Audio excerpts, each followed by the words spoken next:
किरात इतनामको आजको 12औं एपिसोडमा किरात धर्म विशेष सत्य धर्म मुचुल्का र प्रस्तुत गर्नको लागि प्रस्तुता आङबङ अबोधरी र महागुरु फाल्गुनन्द दर्शनका अध्येता पनि हुनुहुन्छ। उहाँको प्रस्तुति रहने यहाँलाई जानकारी गराउँदै यस कार्यक्रमलाई आर्थिक सहयोग गर्नुभएको छ मनका धनी किरात अमेरिकाको 36 वटा राज्यहरूमा स्थापना भएको र त्यो 36 वटा राज्यको एउटै मात्रै उनीहरूको त्यो अमेरिकाको सङ्गठन छ किरात कम्युनिटी अर्गनाइजेसन अफ अमेरिकाले हाम्रो सुरु दिन कार्यक्रमदेखि आजसम्म उहाँले आर्थिक सहयोग गर्नुभएको पनि जानकारी गराउँदै यस कार्यक्रमको आयोजना किरात मल्टिमिडिया इङघम, यसै गरी माङसेबुङ आवाज युट्युब च्यानल छ, किरात आवाज वेबसाइट छ, यसै गरी किरात चोलुङ युट्युब रहेको छ, इङघम.com युट्युब र पेज दुईटै रहेको म यहाँलाई जानकारी गराउँदै म आसन ग्रहण जोडेछु। आसन ग्रहण गरिदिन हुनको लागि आजका तुम्याङ किरात यो इतनामको 12औं एपिसोडका तुम्याङ किरात धर्मका अग्रज हाम्रो तुम्याङै हुनुहुन्छ केएससी युङयाङज्यूलाई आसन ग्रहण गरिदिन हुन तुम्याङको रूपमा आसन ग्रहण गरिदिन अनुरोध गर्छु। यसै गरी आजका प्रस्तोता किरात धार्मिक पर्व विशेष सत्य धर्म मुचुल्का र समाज सुधार कार्यक्रमका अन्तर्क्रिया कार्यक्रमका प्रस्तोता महागुरु फाल्गुनन्द लिम्देनका दर्शनका अध्येता आङबङ अबोध अविरलज्यूलाई पनि आसन ग्रहण गरेर अनुरोध गर्छु। आज हाम्रो कार्यक्रमलाई नियमित रूपमा साथ दिनुहुने सम्पूर्ण उपस्थित महानुभावहरूप्रति पनि हामी अनुरोध गर्दै अब भने हामी दीप प्रज्वलन गर्नेछौँ। त्यसपछि माग सेवा गरेर आजको कार्यक्रम सुरु गर्ने यहाँलाई जानकारी गराउँदै दीप प्रज्वलन गरिदिनुको लागि तुम्याङ अग्रज किरात धर्मका अध्यक्ष केएससी युङयाङज्यूलाई हार्दिक अनुरोध गर्छु। माग सेवाको लागि म सङ्केत गर्छु हे ने सो।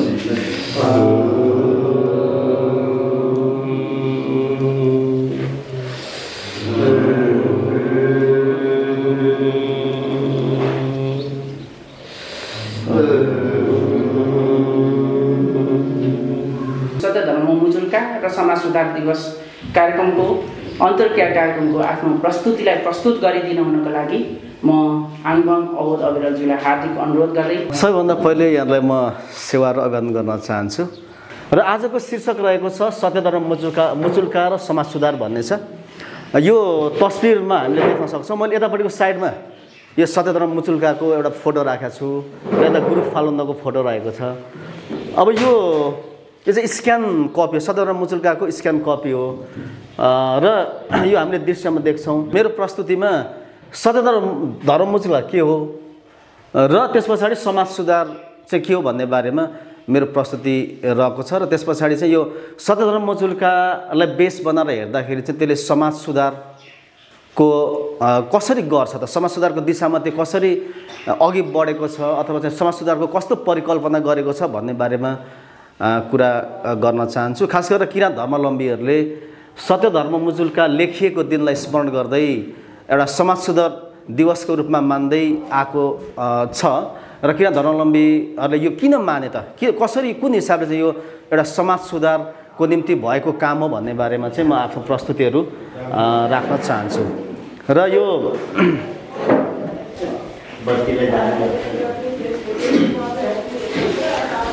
र सबभन्दा पहिले म यहाँ राख्न चाहन्छु सत्य धर्म मुचुल्का भनेको के हो भन्नेबाट म सुरु गर्न चाहन्छु। यो शब्द चाहिँ सत्य धर्म मुचुल्का भनेर भनिएको छ। यो सत्य धर्म मुचुल्का चाहिँ किन भन्दाखेरि यो सत्य धर्म मुचुल्का लगभग 1500 हात लामो कागजको पहाडे कागजमा लेखिएको, त्यतिखेर चाहिँ यो बनाइएको मसी अनि बाँसको मसीले लेखेको एउटा लामो मुचुल्का छ। त्यो मुचुल्का चाहिँ के हो त वास्तवमा भन्ने बारेमा म अलिकति राख्न चाहन्छु। सत्य धर्म मुचुल्का चाहिँ राष्ट्रिय विभूति महागुरु फाल्गुनन्दको पहलमा 5 थरको लब्रेमा विक्रम सम्वत 1988 वर्ष 24 देखि 28 सम्म आयोजना भएको एउटा भव्य चुम्रुङले पास गरेको एउटा दस्तावेज हो, एउटा मुचुल्का हो। मुचुल्का भनेको चाहिँ कुनै पनि तथ्यहरू यस्तो यस्तो देख्यो है भन्दा टिपोट गर्ने कामलाई मुचुल्का भनिन्छ। तर यो त्यो दस्तावेजको नाम चाहिँ सत्य धर्म मुचुल्का भनेर राखिएको छ। अथवा अहिलेको आधुनिक भाषामा भन्दाखेरि चाहिँ एउटा घोषणापत्र, एउटा कन्फरेन्सको एउटा चुम्लुङको घोषणापत्रको रूपमा हामीलाई लिन सकिन्छ। अब यसलाई मैले मेरो चाहिँ अन्डरस्ट्यान्डिङ मेरो रिडिङ चाहिँ के हो भने यो सत्यधर्म मुचुल्का भनेको चाहिँ यो लिम्बुवान क्षेत्रमा प्रचलित तुम्याङ प्रणालीको आधारमा यो शिक्षा मुन्दुम संस्कृति र धार्मिक कर्मकाण्डबारे एउटा प्रथाजनित कानुनको निर्माण गरिएको एउटा दस्तावेज हो, एउटा कानुन प्रथाजनित एउटा रीतिथिति र कानुनको एउटा दस्तावेज हो भन्ने चाहिँ मेरो बुझाइ छ। त्यो दस्तावेज सत्यधर्म मुचुल्का हामीले सरस्वती पढ्यौँ भने त्यहाँ चाहिँ 2-3 ठाउँ चाहिँ तपाईँको लिम्बुवान भन्ने शब्द उल्लेख छ र पल्लो किराँतको 10 लिम्बू 17 थुम 10 लिम्बू भन्ने चाहिँ शब्दहरू त्यहाँ उल्लेख भएको छ। र त्यो हेर्दाखेरि चाहिँ लिम्बुवान क्षेत्रमा प्रचलित तुम्याङ प्रणाली थियो नि, तुम्याङ प्रणालीमै आधार रहेर चाहिँ एउटा लिखित दस्तावेजको अभ्यास गरेको छ नि सत्यधर्म मुचुल्काले त्यो गरेको देखिन्छ। अब यो तुम्याङहरू भेला भएर चाहिँ खास गरेर रीतिथिति भन्छ यो समाजमा पर्ने रीतिथिति अनि सामाजिक नियम मान्यताहरू चाहिँ निर्माण गर्ने जो हाम्रो परम्परा थियो त्यही अनुसार नै रहेर चाहिँ यो मुचुल्का निर्माण भएको भनेर हामी बुझ्छौँ। अब यो मुचुल्का हामी पढ्दाखेरि चाहिँ यहाँ एउटा इन्ट्रेस्टिङ छ, तपाईँहरूले नि हेर्न सक्नुहुन्छ। त्यहाँ के लेखेको छ भने यो त्यसको सत्यधर्म मुचुल्कालाई हामीले 3टा खण्डमा बाँडेर हेर्न सकिन्छ। एउटा चाहिँ पृष्ठभूमि, अनि बिचमा 7वटा बुँदाहरू, अनि मुनि चाहिँ त्यसमा हस्ताक्षर गर्ने जम्मा 200 जना व्यक्तिहरूको नाम छ। तीमध्ये चाहिँ करिब 70 जना जतिले चाहिँ औँठा छाप अनि औँठीको छाप लागेको चाहिँ त्यो दस्तावेज छ। अब त्यसमा के लेखेको छ भने पृष्ठभूमिमा दफा दफा लेखिया बमोजिम गर्न हामी सबैले चित्त बुझ्यो भनी सहमति गरेका छन् त्यहाँ उपस्थित सबैले।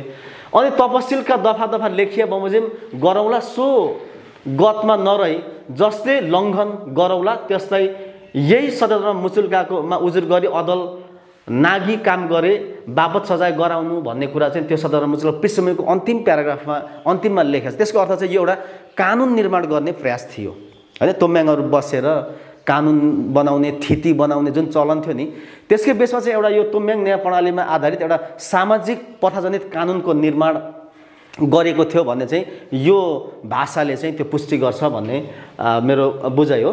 अनि त्यो एउटा इन्ट्रेस्टिङ कुरा के रहेछ भने त्यो जब हामीले त्यो सत्यधर्म मुचुल्कामा हस्ताक्षर गर्ने विभिन्न महानुभावहरूको नाम हेर्छौँ नि त्यो हेर्दाखेरि चाहिँ अहिले विभिन्न खालका थुमहरू त्यहाँ उल्लेख छ। जस्तै त्यहाँ चाहिँ हेर्दाखेरि स्पेसली 5 थर थुम हैन, 5 थरको त विभिन्न ठाउँको, अनि 5 थरको भदौरे भन्छ, त्यहाँबाट चाहिँ यता चोकमागु भन्छ, यता आङसरङका विभिन्न ठाउँका चाहिँ नि सहभागीहरू हामी देख्छौँ। अनि 4 खल थुम भनेको छ, 4 खल अहिले इलाममा पर्छ।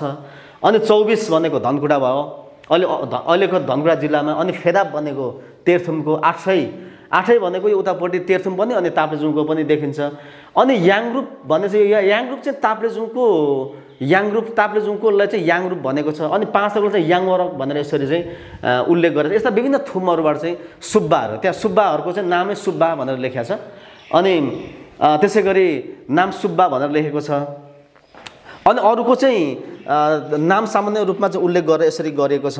र त्यस्ता विभिन्न थुमहरूबाट चाहिँ महानुभावहरू त्यतिखेर उपस्थित भएको देखिन्छ र यो मुचुल्का चाहिँ निर्माण भएको हामी देख्न पाउँछौँ। अब यसको लागि चाहिँ कसरी यो भयो त भन्दाखेरि चाहिँ गुरु फाल्गुनले यसको निम्ति चाहिँ लिम्बुवानका विभिन्न क्षेत्रमा आफै डुल्नु भयो। अनि त्यतिखेरका चाहिँ अब सुब्बा अलिकति लेख्न जान्ने शेरबहादुर लाउती हैन, उहाँलाई चाहिँ यो पत्रचार गर्नको निम्ति भन्नुभयो र यसो पत्रचार गरेपछि एउटा ठुलो चुम्लुङ, खास गरेर राणा शासनकालमा भएको एउटा ठुलो चुम्लुङ हैन, राणाहरूले चाहिँ नि को कालमा भएको राणाहरूले चाहिँ खुला रूपमा चाहिँ यस्तो सङ्गठनहरू गर्न सभा सम्मेलन गर्न नदिएको बेला त्यो एउटा ठुलो चुम्लुङको रूपमा गुरु फाल्गुनले त्यो गर्नुभएको देखिन्छ। र यसमा अर्को कुरा हामीले के थाहा पाउनु पर्ने रहेछ भन्दाखेरि सत्यधर्म मुचुल्का 1988 वैशाख 24 देखि 28 सम्म 4 दिनसम्म 5 थरको लब्रेको त्यो खुला चौरमा अनि सेउलाको डेडाहरू बनाएर चाहिँ निर्माण छलफल गरेको रहेछ। 4 दिन चलेको। अनि त्यो 4 दिन चलेपछि अब त्यतिखेर त अब त्यो मुचुल्का त्यो छलफलमा त 4 दिनसम्म धेरैजना 100औं मान्छेहरू चाहिँ आवत जावत भयो, आउने जाने भइरह्यो। किन भन्दाखेरि अब सेउलाले बारेको डाँडा अनि त्यस पछाडि खानपान बसोबासको बहुत अप्ठ्यारो, फेरि ठुल्ठुला त्यतिखेर चाहिँ हावा हुरी पनि चलेको, पानी नि परेको थियो भनिन्छ त्यो बेला। त्यसले गर्दाखेरि मान्छेहरू सबै त्यो हस्ताक्षर गर्ने दिनसम्म सबै चाहिँ बसेनन्। लगभग चाहिँ 74 जनाले हस्ताक्षर गरेको अथवा चाहिँ नाम टिपाएको देखिन्छ। त्यो अन्तिममा चाहिँ 74 जना रहेको देखिन्छ।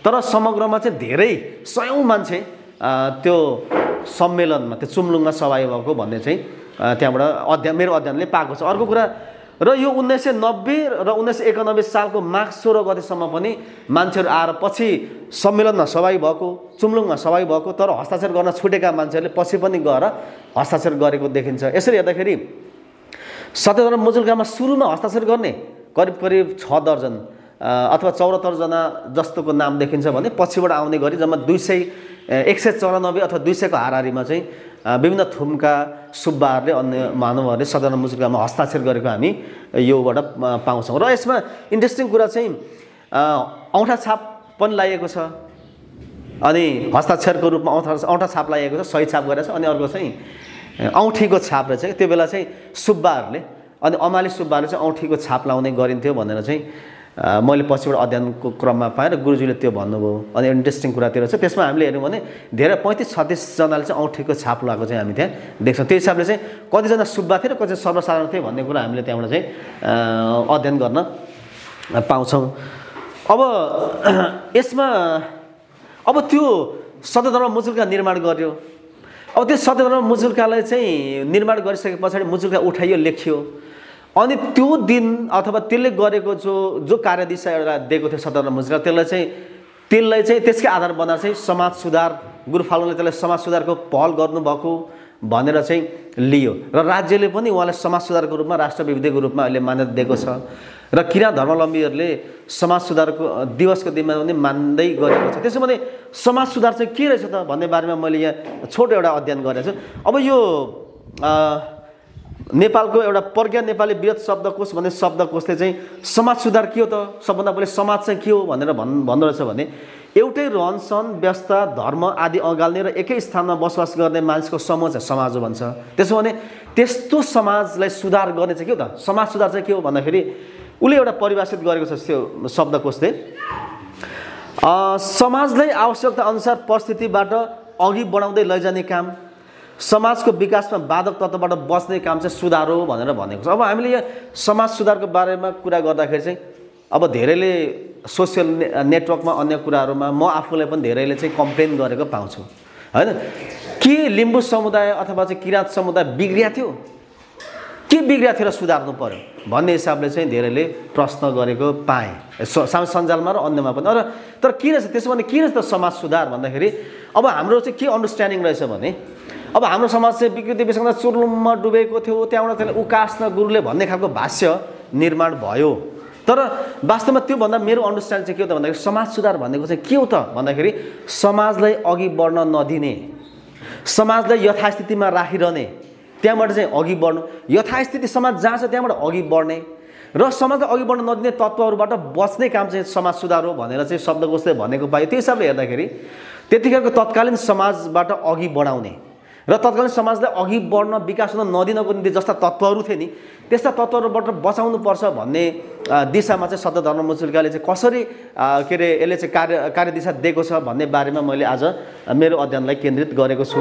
अब त्यो हिसाबले हेर्दाखेरि चाहिँ के रहेछ भन्दाखेरि चाहिँ अब यो समाज सुधार भनेको चाहिँ समाजलाई विकास हुनबाट बाधा गर्ने र समाजलाई यथास्थितिमा राख्ने कुराबाट अघि बढाउनु चाहिँ समाज सुधार हो भनेर हामीले र मेरो बुझाइ चाहिँ त्यो रह्यो। अब त्यसो भने त्यतिखेरको समाज चाहिँ कस्तो थियो त, त्यो समाजलाई नहेरी हामीले त्यो समाज सुधारको परिकल्पना कसरी भयो भनेर हामीले चाहिँ बुझ्न सक्दैनौँ भन्ने मेरो बुझाइ हो। र त्यतिखेरको समाज चाहिँ कस्तो थियो भनेर भन्दाखेरि त्यो खेरको समाज भनेको चाहिँ कस्तो रहेछ भन्दाखेरि चाहिँ शासकीय हिसाबले हेर्दाखेरि चाहिँ त्यो निरङ्कुश एकात्मक जहानीय राणा शासनको कालरात्रिमा थियो। राणा राजाहरूले जे बोले त्यो कानुन बन्ने अवस्थामा थियो। उनीहरूको चाहिँ निगाहमा राष्ट्र चल्ने अवस्था, एउटा निरङ्कुशता जहानीय शासनको एउटा चाहिँ कालरात्रि थियो शासकीय हिसाबले। अब समाजमा चाहिँ गरिबी थियो। गरिबी त तपाईँको यस्तो थियो कि तपाईँको पर क्यापिटल इन्कम त त्यो बेला त्यति नेपालको त निकालिएको थिएन होला। तर हामीले के चाहिँ अनुमान गर्न सक्छौँ भने अहिलेको चाहिँ पर क्यापिटल इन्कम प्रति व्यक्ति आय 1456 छ 2024 को 25मा अलिकति के होला अलिकति बढ्छ भन्ने आज मैले पढ्दै थिएँ। अब त्यो बेला त $100 भन्दा कम थियो होला नेपालको कि गरिबी थियो क्या, चरम गरिबी थियो। तपाईँको प्रति व्यक्ति तपाईँको मान्छेको चाहिँ औसत आयु भनेको चाहिँ मेरो विचारमा 30 वर्षको हाराहारीमा थियो होला क्या। स्वास्थ्य विषयमा यस्तो डामाडोल थियो, गरिबी थियो, अभाव थियो। अब साक्षरताको कुरा गर्ने भने त 7 सालमा 2% मान्छे चाहिँ साक्षर थिए। अब त्यो बेलाको तपाईँको अझै राई लिम्बू समाजमा हेर्ने भने त अम्लामा गर्न सकिने मान्छेले मात्रै पढालेखा गर्न जान्दा थियो होला नि त। शेरबहादुर लाउती अनि कुनै कुनै सुब्बाका छोराहरू होइन, र थोरै मान्छेले मात्रै लेखपढ गर्न जान्दा थियो र निरक्षर थिए क्या त्यो बेला। अब त हाम्रो राई लिम्बू समुदायमा त 0.5% भन्दा पनि कमको मात्र साक्षरता थियो क्या। गरिबी, साक्षरता अनि विभिन्न खालका कुप्रथाहरू होइन। अनि त्यो हाम्रो समाज चाहिँ पुरुष प्रधान समाज थियो र पुरुष प्रधान समाजले जहिले पनि कानुन, रीतिथिति, परम्परालाई आधार मानेर महिलालाई चाहिँ शोषण दमन गर्छ भनेर चाहिँ नारीवादीहरूले भन्छन्। त्यो हिसाबले हाम्रो समाजमा यस्ता खालका विकृतिहरू थिए। गरिबी थियो, अभाव थियो, राज्यमा चाहिँ कुशासन थियो होइन। यस्तो कुराबाट चाहिँ मुक्ति दिनको निम्ति सत्यधर्म मुजुर्काले चाहिँ एउटा कस्तो कार्यदिशा चाहिँ लिएको थियो भन्ने कुरा चाहिँ आजको प्रस्तुतिमा म राख्न चाहन्छु। म यसमा मैले जोड्ने चाहिँ के भन्दाखेरि चाहिँ मैले यहाँ जोड्न खोजेको कुरा चाहिँ के छ भन्दाखेरि जस्तै समाजमा चाहिँ हाम्रो समाज नेपाली समाज अनि इभन तपाईँको पछिल्लो समयमा चाहिँ किराँत समुदाय, लिम्बू समुदाय पनि पुरुष प्रधान समाज हो होइन। धेरैले भन्छन् लिम्बूमा त तपाईँको स्वतन्त्रता छ नि। स्वतन्त्रता र समानता फरक चिज हो क्या। उसले धान नाच्न पायो आमा बाबुको छेउमा होइन, उसले मन परेन भने त्यो केटालाई चाहिँ नि छोडेर अर्कै बिहा गर्न पायो भनेमा त्यसो भन्नेमा समानता प्राप्त हुँदैन कि। त्यसको म भरे दृष्टान्तहरू अलिकति राख्छु। समानता र स्वतन्त्रतामा के फरक छ भन्ने बारेमा। अब नेपालमा चाहिँ तपाईँको नेपाली समाजमा हेऱ्यो भने चाहिँ नेपालको चाहिँ अब हिन्दू समुदायमा हेर्ने भने सती प्रथा थियो, दास प्रथा थियो। अब तपाईँको यो बुद्धिस्ट समुदायमा चाहिँ झुमा प्रथा छ। त्यस्तै हाम्रो किराँत समुदायमा चाहिँ लिम्बुवान क्षेत्रमा चाहिँ तपाईँको विवाहमा चाहिँ एउटा सोत्रित सुनौली रुपौलीको चाहिँ एउटा यस्तो जर्जर अवस्था थियो नि, त्यो पनि एउटा कुप्रथाको रूपमा विकास भएको थियो। त्यस्ता त्यस्ता चिजहरूले गर्दाखेरि चाहिँ हाम्रो समाज चाहिँ एउटा चाहिँ कुप्रथाहरूले यस्ता कुराहरूले हाम्रो समाजलाई चाहिँ यथास्थितिमा राख्ने, विकास हुन नदिने त्यस्तो अवस्थामा थियो। त्यहाँबाट अघि बढ्नुपर्छ भन्ने कुरा चाहिँ यो सत्यधर्म मुजुर्काले मार्ग निर्देश गर्दछ भन्ने चाहिँ मेरो रिडिङ छ। अब यो सत्यधर्म मुजुर्का के हो र सत्यधर्म समाज सुधार के हो भन्ने बारेमा अलिकति कुरा राखिसके पछाडि चाहिँ अब सत्यधर्म मुजुर्काले चाहिँ यो समाज सुधारको कार्यदिशा कसरी लिएको छ त भन्ने बारेमा म 4-5वटा पोइन्टमा आफ्नो कुराहरू राख्न चाहन्छु, मेरो रिडिङले पाएको कुराहरू। अब यसमा अघि मैले भने सत्यधर्म मुजुर्कालाई हामीले 3टा खण्डमा राखेर हेर्न सक्छौँ। एउटा चाहिँ पृष्ठभूमि, पृष्ठभूमिमा चाहिँ किन सत्यधर्म मुजुर्का निर्माण गर्नु पर्यो भन्ने कुरा छ। त्यो लगभग तपाईँको पुरानो होइन, त्यो एउटा तम्सुके भाषामा कर्सिभ भन्छ नि, त्यो तम्सुके भाषामा लेखिया छ, डिक नदी लेख्ने खालको अनि पूर्णविराम नदी लेख्ने खालको चाहिँ भाषामा लेखिया छ पृष्ठभूमि। अनि त्यसमा मुद्दाहरू छन् र मुनि त्यहाँ सहभागी हुने मान्छे र हस्ताक्षर गर्ने मान्छेहरूको चाहिँ नि नामावली छ। अब त्यो चाहिँ हेर्दाखेरि पृष्ठभूमिमा के लेखा छ भने, पृष्ठभूमिमा के लेखा छ, हामी 17 थुम 10 लिम्बुवानको सजिया उनै युमामाङको मन्दिर 1 सो युमामाङको बिहान बेलुकी दर्शन धुपबत्ती सेवा शरण गरी आफ्नो अक्षर लगायत गैर अक्षर पढाउने मन्दिर लिएर पाठशाला 1 समेत बनाउने भनेर चाहिँ यसको पृष्ठभूमिमा लेखेको छ। यो मैले भन्न खोजेको चाहिँ सत्यधर्म मुजुर्काले चाहिँ जुन अशिक्षा थियो नि समाज, अशिक्षाबाट देशलाई चाहिँ शिक्षातिर, समाजलाई चाहिँ शिक्षित बनाउनतिर चाहिँ परिकल्पना गरेको छ। अब नेपालको शिक्षाको इतिहास त हेर्ने भने चाहिँ यो खास गरेर चाहिँ शाहहरूको कालमा राणाभन्दा अगाडि पृथ्वीनारायण शाहदेखि यताकोलाई चाहिँ व्यवस्थाको युग, राणा शासनलाई चाहिँ विरोध काल भनेर भनिन्छ होइन। त्यो बेला चाहिँ राणाले चाहिँ शिक्षालाई विरोध गर्थे। अब त्यस्तो चाहिँ राणाले विरोध गरेको बेलाको समय थियो एउटा, उनीहरूले शिक्षा आम शिक्षा दिन चाहँदैनथे। उनीहरूले खास गरेर राणाका पनि छोराहरूलाई शिक्षा दिन चाहन्थे। र शिक्षा पनि कस्तो भन्नुहुन्छ भन्दाखेरि जब जङ्गबहादुर राणा चाहिँ त्यो बेला 2006 देखि 7 सालसम्म बेलायत र फ्रान्सको भ्रमण गर्यो होइन, 3 महिना जति बेलायतमा बस्यो, फ्रान्समा 1.5 महिना जति बस्यो, त्यहाँ गएर हेऱ्यो। अनि त्यो बेला त बेलायत त सुपर पावर थियो। हाम्रो छिमेकी भारतदेखि लिएर चाहिँ बर्मा, श्रीलङ्का सबै देशमा चाहिँ एउटा साम्राज्य फैलाएर बसेको थियो, उपनिवेश फैलाएर। अनि त्यो संसारको सुपर पावर एउटा देश बेलायतमा गएर हेरेपछि त्यहाँको अङ्ग्रेजी शिक्षा त्यो हेरेपछि उसले चाहिँ नेपालमा आएर अरू कुरा छोड, आफ्नो छोरालाई अङ्ग्रेजी शिक्षा देऊ भनेर जङ्गबहादुरले भने र उनले 1910 असोज 27 गते चाहिँ दरबार हाई स्कुल भनेर स्कुल स्थापना गरे। उतैबाट चाहिँ एउटा क्यानिङ भन्ने मान्छे ल्याएर हेड सर बनाएर स्कुल खोले। उनले चाहिँ आफ्नो छोराहरू, छोरीहरू होइन है, छोरालाई शिक्षा दिनको निम्ति, अरूलाई होइन क्या, त्यो खालको एउटा चाहिँ उसले स्कुल खोल्यो। त्यो त्यहाँबाट चाहिँ यसरी राणाहरूले चाहिँ देशमा अङ्ग्रेजी शिक्षा, विदेशी शिक्षा भित्रै रहेका थिए। अनि त्यसै गरी नेपालमा चाहिँ अब संस्कृत शिक्षाको पनि अलि अभ्यास भइरहेको थियो अनि खस नेपाली भाषाको पनि शिक्षाको केही प्रयासहरू भइरहेको थियो। त्यो बेला चाहिँ गुरु फाल्गुन्दको पहलमा जो सत्यधर्म मुचुल्का निर्माण भयो त्यसले चाहिँ मातृभाषामा शिक्षा र गैर भाषामा पढाउने भन्ने खालको शिक्षाको जुन परिकल्पना गरेको थियो नि त्यसले चाहिँ जो हाम्रो समाज अशिक्षामा थियो त्यो अशिक्षाबाट चाहिँ यसलाई शिक्षित समाजको परिकल्पना सत्यधर्म मुचुल्काले गर्छ र गुरु फाल्गुन्दले पनि अशिक्षाबाट समाजलाई शिक्षित समाज निर्माणको निम्ति पहल गर्नुभएको भनेर हामीले भन्न सक्छौँ। र यसमा अघि मैले एक दुईवटा दृष्टान्तहरू राखेँ। अब यसमा के छ भने यो त्यतिखेर एक दुईवटा म यहाँ तथ्यहरू राख्न चाहन्छु। अब राणाहरू त खासमा नेपालमा शिक्षा दिन चाहँदैनथे। किन चाहँदैनथे भन्दाखेरि उनीहरूको बुझाइ के थियो भन्दाखेरि अशिक्षित मान्छेहरूलाई शासन गर्न सजिलो हुन्छ हैन, अशिक्षित मान्छेलाई शासन गर्न सजिलो हुन्छ। त्यसले गर्दाखेरि आम शिक्षा भनेको चाहिँ सबै जनतालाई चाहिँ सबै नागरिकलाई शिक्षित बनाउनु हुँदैन भन्ने चाहिँ नि राणाहरूको मान्यता थियो। अब उनीहरू त्यही मान्यतामा थिए। तर अब उनीहरूले त्यो भनेर हुनेवाला थिए किन भन्दाखेरि अब पहिलो विश्वयुद्ध भयो, यस्ता युद्धहरूले विद्रोहहरूले क्रान्तिहरूले मान्छेलाई नयाँ चेतना दिन्छ। त्यस्तो संसारमा पहिलो विश्वयुद्ध भइरहेको अवस्था थियो। भारतबाट अङ्ग्रेजहरूको विरुद्धमा आन्दोलन भइरहेको थियो हैन, शिक्षाको माहौल आइरहेको थियो अनि देशभित्र पनि जनताहरूमा एकदम विरोधहरू आइरहेको हुनाले राणाहरूले चाहिँ केही शिक्षाको निम्ति काम गरिरहेका थिए। अब उनीहरूले चाहिँ यो निजामती सेवाको निम्ति चाहिँ तपाईको यो निजामती शिक्षा खोलेका थिए अनि केही प्राइभेट स्कुलहरू खोलेका थिए अनि संस्कृत पाठशालाहरू हैन यो के अरे खोलेका थिए उनीहरूले। त्यो अलिकति सुरु गरेको थिए। अनि एकजना राणा प्रधानमन्त्री देव शमशेरले चाहिँ नि उसले चाहिँ नेपालमा 300वटा स्कुल खोल्छु भनेको थियो 1957मा। तर उसलाई चाहिँ त्यसो गर्न दिएन। चन्द्र शमशेरले उसलाई खेदिहाल्यो। त्यहाँबाट उसलाई चाहिँ गर्न दिएन, खेदिहाल्यो, धनकुटा पठायो। अनि त्यसको पालामा चाहिँ थोरै 57-58वटा स्कुल चाहिँ खोल्यो। तर त्यो स्कुल चाहिँ काठमाडौँमा खोलेका थिए र पूर्वमा धनकुटामा र एकाध ठाउँमा थियो। त्यसले गर्दाखेरि नेपालमा शिक्षा अवस्था चाहिँ नि थिएन, शिक्षित मान्छे थिएनन् र त्यो अवस्था थियो। र नेपालका लिम्बुहरूको कुरा गर्ने भने चाहिँ केही सुब्बाहरूले अलिकति हुने खाने लिम्बुहरूले यहाँ नजिकै दार्जिलिङ नजिकै रहेका मान्छेले चाहिँ दार्जिलिङमा त स्कुलहरू थिए पहिले नैदेखि, त्यो दार्जिलिङमा लगेर पढाएको पनि हामीले इतिहास हेर्दा भेटिन्छ। र 1928 सालमा सत्यधर्म मुचुल्का निर्माण भएको बेला चाहिँ नेपालमा जम्मा 1986 सम्ममा चाहिँ नेपालमा 58वटा भाषा पाठशाला भनेको चाहिँ नेपाली भाषामा पढाउने जम्मा 58वटा स्कुल थिए। काठमाडौँमा थियो, सिराहामा थियो, अब पूर्वमा धनकुटामा थियो एक ठाउँ, त्यहाँबाट अरू कहाँ थिए।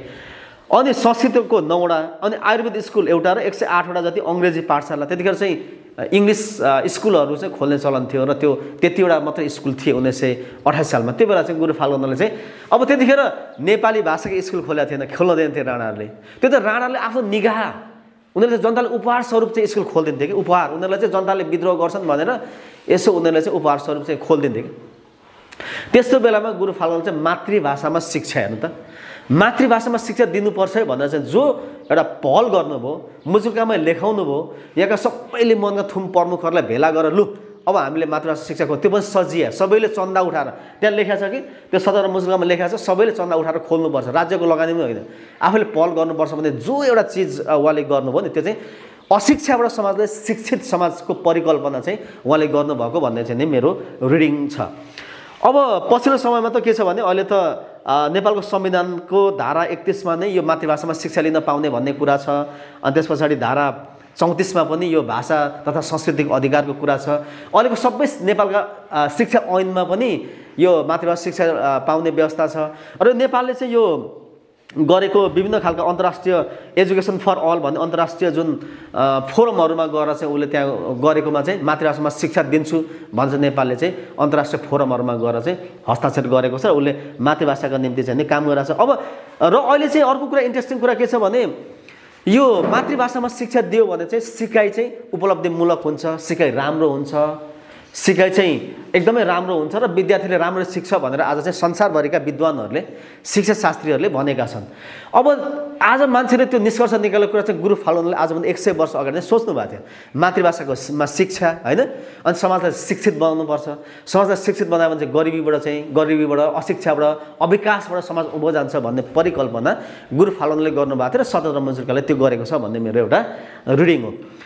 अब अर्को चाहिँ यो सत्यधर्म मुचुल्काको ले चाहिँ समाजमा चाहिँ विभेद थियो, नारीमाथि गरिने विभेद थियो र यो नारी सम्बन्धको पक्षमा समाज सत्यधर्म मुचुल्काले काम गरेको हामी पाउँछौँ। त्यसले चाहिँ नारी सम्बन्धको पक्षमा चाहिँ यसले एउटा कार्यदिशा दिएको छ भन्छ। अब सत्यधर्म मुचुल्काको त्यसमा को पहिलो बुँदा 1 मा के लेख्या छ भने म अलिकति पढ्छु 1-2 लाइन जति। पहिलो बुँदामा के लेख्या छ भने छोरी चेलीको सोतेत खाने लिम्बुवानमा चलन भएको हो तापनि नखानु, खाए बिगो जफत गरी सजाय गर्नु भन्ने सरकारबाट ऐन बाँधी बक्सियाको र यो चलन कायम रहनाले चन्द्र सूर्य रहन्जेल नर्कवास हुने शास्त्रको मत बुझिँदा अब उपरान्त सोतित केही नखाई बिहा गरिदिने भन्ने चाहिँ वाक्य भाषा परेको छ। यो भाषालाई हामीले हेर्दा के देख्छौँ त भन्दाखेरि त्यतिखेर चाहिँ यो चन्द्र शमशेरले चाहिँ नेपालमा सती प्रथा थियो, यस्तो थियो तपाईँ हेर्नु, जङ्गबहादुरको राणाको चाहिँ 41 जना रानी, त्यसमा चाहिँ दर्जनौँले त तपाईँको सती गयो भन्छ होइन।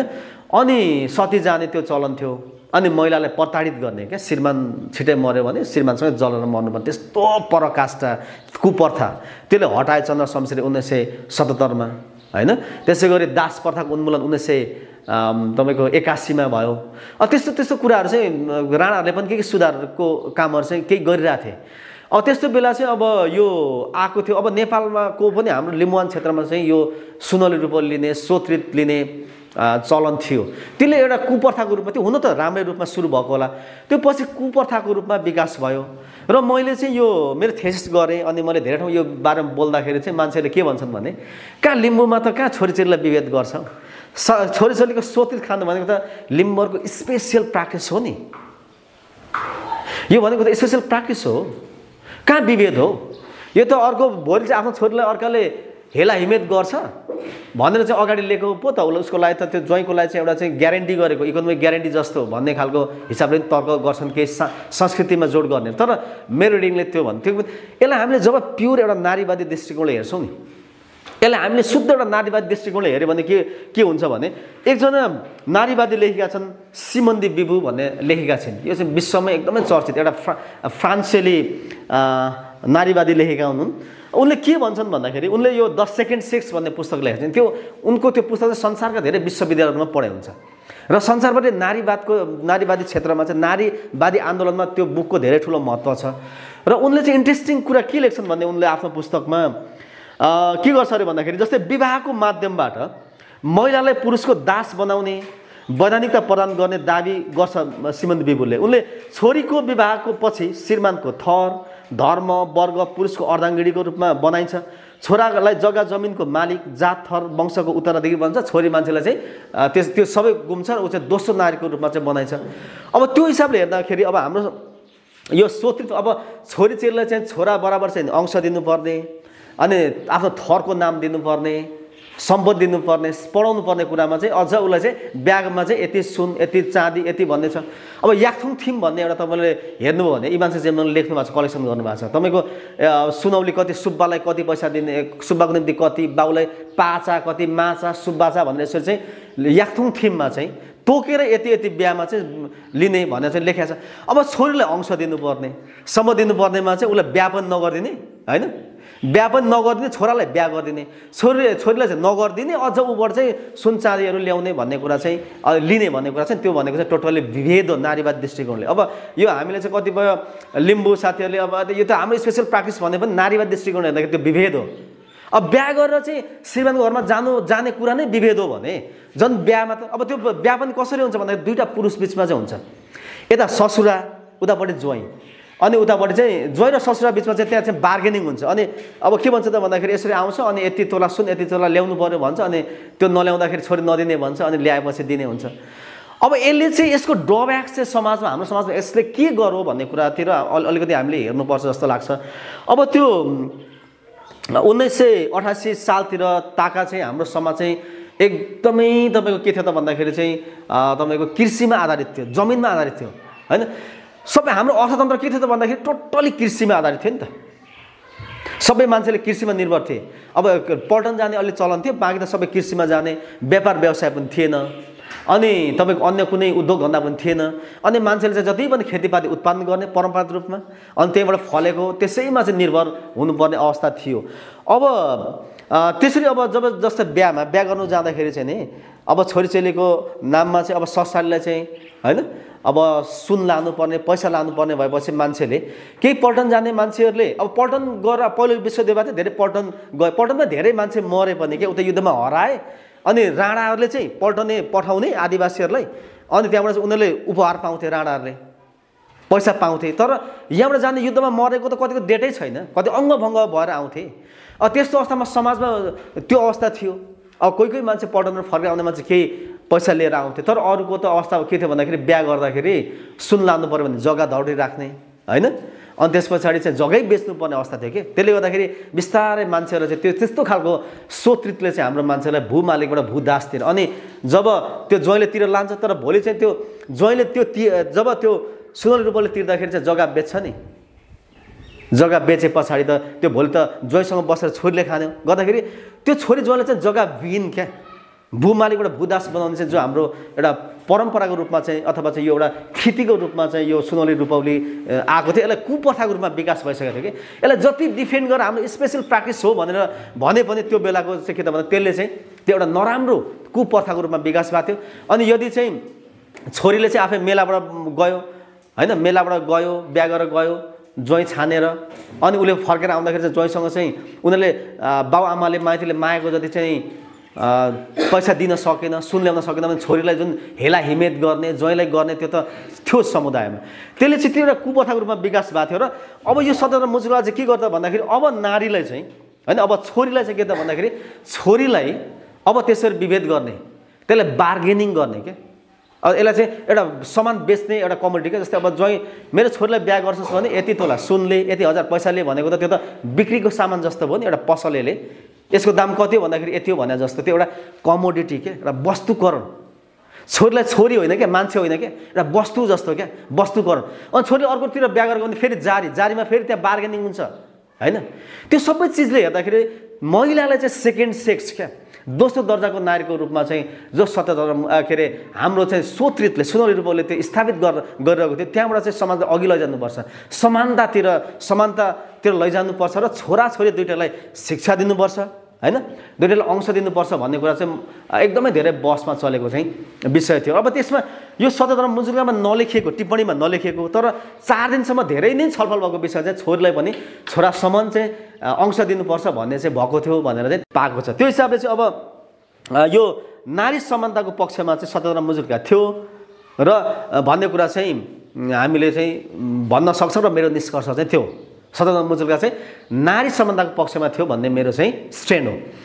र अब यो मैले यो धेरैतिर कार्यपत्र प्रस्तुत गर्दै जाँदाखेरि धेरैले चाहिँ मलाई भने के लिम्बू समाजमा त समानता छ नि त्यस्तो स्वतन्त्रता छ बाबुआमाको छेउमा धान नाच्न पाइन्छ हैन आमाकै छेउमा धान नाच्न पाइन्छ भनेर चाहिँ भन्यो यसले गर्दा विभेद छैन भनेर भन्छ यो गलत हो के अनि मैले कसरी विभेद छ त लिम्बू समुदायमा किराँत समुदायमा चाहिँ कसरी विभेद छ त्यो भनेको चाहिँ कस्तो भन्दाखेरि पानीभित्र पसेर पानीभित्र यति डुबेर बसेको छ अनि मलाई पानी लागेको छैन भने जस्तो हो कि किन भन्दाखेरि हाम्रो किराँत समाज आफैमा के हो त भन्दाखेरि यो आफैमा पुरुष प्रधान समाज हो कि पुरुष प्रधान समाजले चाहिँ पुरुषलाई माथि पार्नको निम्ति कानुन त्यस्तै बनाउँछ संस्कृतिहरू त्यस्तै बनाउँछ परम्परा त्यस्तो बनाउँछ रीतिथिति त्यस्तो बनाउँछ के अनि त्यस्तै खालका बिम्बहरू त्यस्तै खालका विचारहरू अनि त्यस्तै खालका चाहिँ देवी देवता पनि त्यस्तै खालको बनाउँछन् के महिला देवी देवता कमजोर पुरुष बलियो खालको बनाउँछ समाज तर हाम्रोमा चाहिँ त्यो छैन यसको सत्यधर्म मुजुर्गाको सुरुमै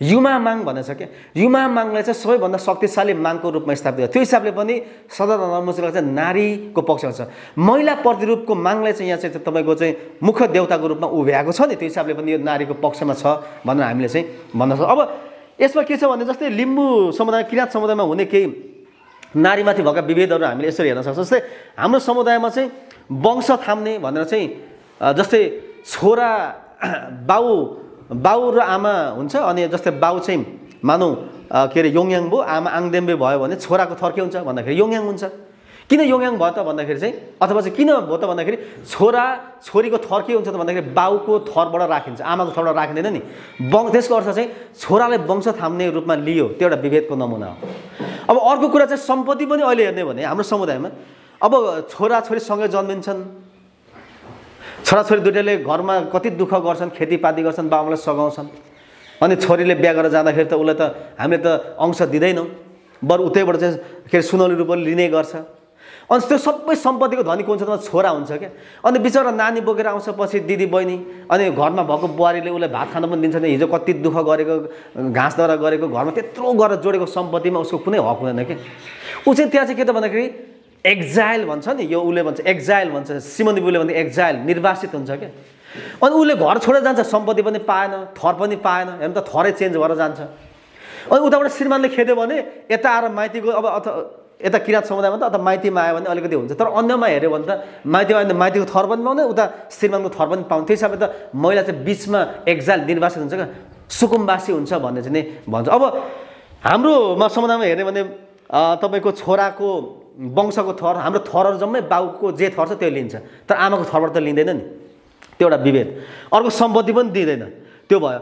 अनि अर्को एउटा इन्ट्रेस्टिङ चाहिँ मैले अस्ति यो एउटा के अरे भन्दाखेरि यसो एउटा मैले सुने क्या, यो तपाईँको हाम्रो मौखिक रूपमा जो गरिन्छ नि, यो फराक्लो गर्दा गर्ने मुन्दुम सुने मैले। अनि त्यो चाहिँ एउटा मैले सुने के अब यही पढेँ, यो इमान सिंह चेम्जोङको बुकमा छ जस्तो लाग्छ, अथवा मैले कतै सुने।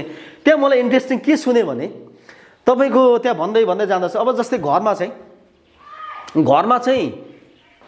छोरा मात्र छ होइन, घरमा छोरा मात्र छ अनि छोरी छैन। त्यो घरको बाउ आमा मऱ्यो भने नि उहाँहरूको चाहिँ निधन भइसके पछाडि चाहिँ फराक्लोमा चाहिँ के भन्दो रहेछ भन्दाखेरि त्यहाँ मैले सुने के भन्दो रहेछ भने यहाँ अलिकति म एक दुईवटा लाइन पढ्छु।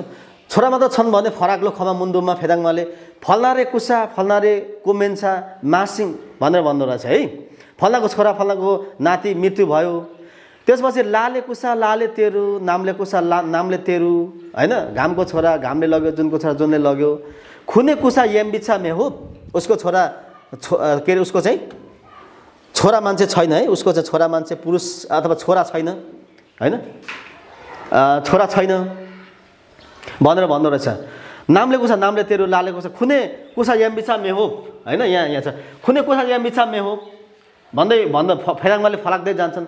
खेले चोगुलले खुने आइनाङ थो अपुताली पोखे मेम्बी भन्दो रहेछ। त्यसो भने अपुताली भयो होइन भनेपछि पोखे पोखेरो भनेर चाहिँ अरूले भन्दो रहेछ पञ्च। मैले सुनेको है, त्यो फराक्लो गरेको सुनेको पढेको। अब त्यो भनेपछि त अब हेरौँ त अपुताली भयो भनेपछि सन्तानको मान्यतै पाएन क्या। योले के देखिन्छ भन्दाखेरि छोरीले चाहिँ होइन, लिम्बू समुदायमा छोरीले चाहिँ तपाईँको सन्तानको मान्यतै पाएन क्या। छोरा मात्र सन्तान हो, अपुताली भयो भनेपछि छोरी पनि सन्तान हो नि त। वैज्ञानिक रूपमा हेऱ्यो भने, बायोलोजिकली हेऱ्यो भने त तपाईँको त छोराछोरीको बुवा आमाको दुइटाको डिएनए हामीमा हुन्छ होइन, दुइटै चिज बाउ आमाबाट हामी बनेको हुन्छौँ। त्यो भनेको त सन्तान हो नि त जे भयो नि। तर हाम्रो परम्पराले हाम्रो मुन्दुमले के भन्यो त भन्दा, मौखिक मुन्दुमले के भन्यो भन्दाखेरि छोरीलाई मान्यता दिएन, सन्तानको मान्यता दिएन होइन। अनि होप मेम्बी अब आजदेखि अपुताली पोखे मेम्बी भने पोखे भने सक्यो क्या, अब मान्यतै दिएन क्या। यसरी चाहिँ हाम्रो समाजमा के बुझ्नुपर्छ भन्दाखेरि नारीमाथि विभेद छ भनेर हामीले बुझ्नुपर्छ है। नारीमाथि विभेद छ, यो चाहिँ अब हाम्रो चाहिँ यो बुझै छैन। अनि धानासमा पायो आमाको छ भन्दाखेरि स्वतन्त्रता छ भनेर चाहिँ भन्छ क्या, ठुल्ठुला सेलिब्रिटीहरूले भन्छ क्या, इन्टरभ्यूतिर भन्छ क्या होइन। अब यसरी चाहिँ यो एउटा भयो, मलाई इन्ट्रेस्टिङ लाग्यो होइन। यो रहेछ अब यो याकथुङ थिममा चाहिँ यसरी यो कुरा रहेछ। अब यसो यो हेर्दाखेरि चाहिँ यो हाम्रो अनि अहिले हेर्ने भने हाम्रो वंशावली सबै थरको वंशावली छ होइन। जस्तै अब लिम्बूभित्रको हेर्ने भने चाहिँ आङदेम्बेको छ, शेर्माको सबैको छ। त्यही हेऱ्यो भने पुरुषहरूको बाजेहरूको चाहिँ नाम चाहिँ आजभन्दा चाहिँ तपाईँको 28 पुस्ता अगाडिको बाजेको नाम छ क्या। तर बोजूको नाम हेर्नुहोस् त, तपाईँले बोजूको नाम हुँदैन क्या, इतिहासमा हराएको छन् क्या बोजूहरू। अब तपाईँ हाम्रै पुस्ता, हाम्रो बाउको पुस्तामा बोजूको नाम भन्यो भने के हो, केही मारा कुमिङ थेमाबै भन्नु भने हाउ डाँडा घरे साइली, रातो घरे काइली, याकमा हिम ठुली भन्छ, नामै छैन क्या। इतिहासमा यसरी चाहिँ महिलाको नाम हराएको। त्यो हिसाबले हेर्दाखेरि हाम्रो समाजमा पनि नारी विभेद छ, यो बुझ्नुपर्छ। अब हामीले चाहिँ अनि नारी विभेद छैन भनेर चाहिँ एकजनाले भनेको आधारमा छैन हो भनेर चाहिँ होइन क्या, विभेद छ। नारीवादी दृष्टिकोणले हेऱ्यो भने चाहिँ यो खालका विभेदहरू चाहिँ हामी देख्न पाउँछौँ भन्ने कुरा राख्न चाहन्छु। अब यसमा यो कुरा भयो र अब सतहत्तर मुजुरकाले चाहिँ यसरी नारी विभेद अन्त्य गर्ने र महिला र पुरुषलाई समान रूपमा हेर्नुपर्छ भन्ने खालको मान्यताको विकास र त्यो खालको सुधारको परिकल्पना, त्यो खालको समाज सुधारको परिकल्पना सतहत्तर मुजुरकाले गर्छ भन्ने छ। अब अर्को गरिबीबाट राहत दिने प्रयास पनि सदरमा मुजुलका। अब गरिबी पनि तपाईँको समाजमा गरिबी थियो, अघि मैले भने नि। औषध नेपालमा त्यो बेला मान्छे धेरै मान्छे 30 देखि 40 वर्ष बाँच्थेछन् क्या।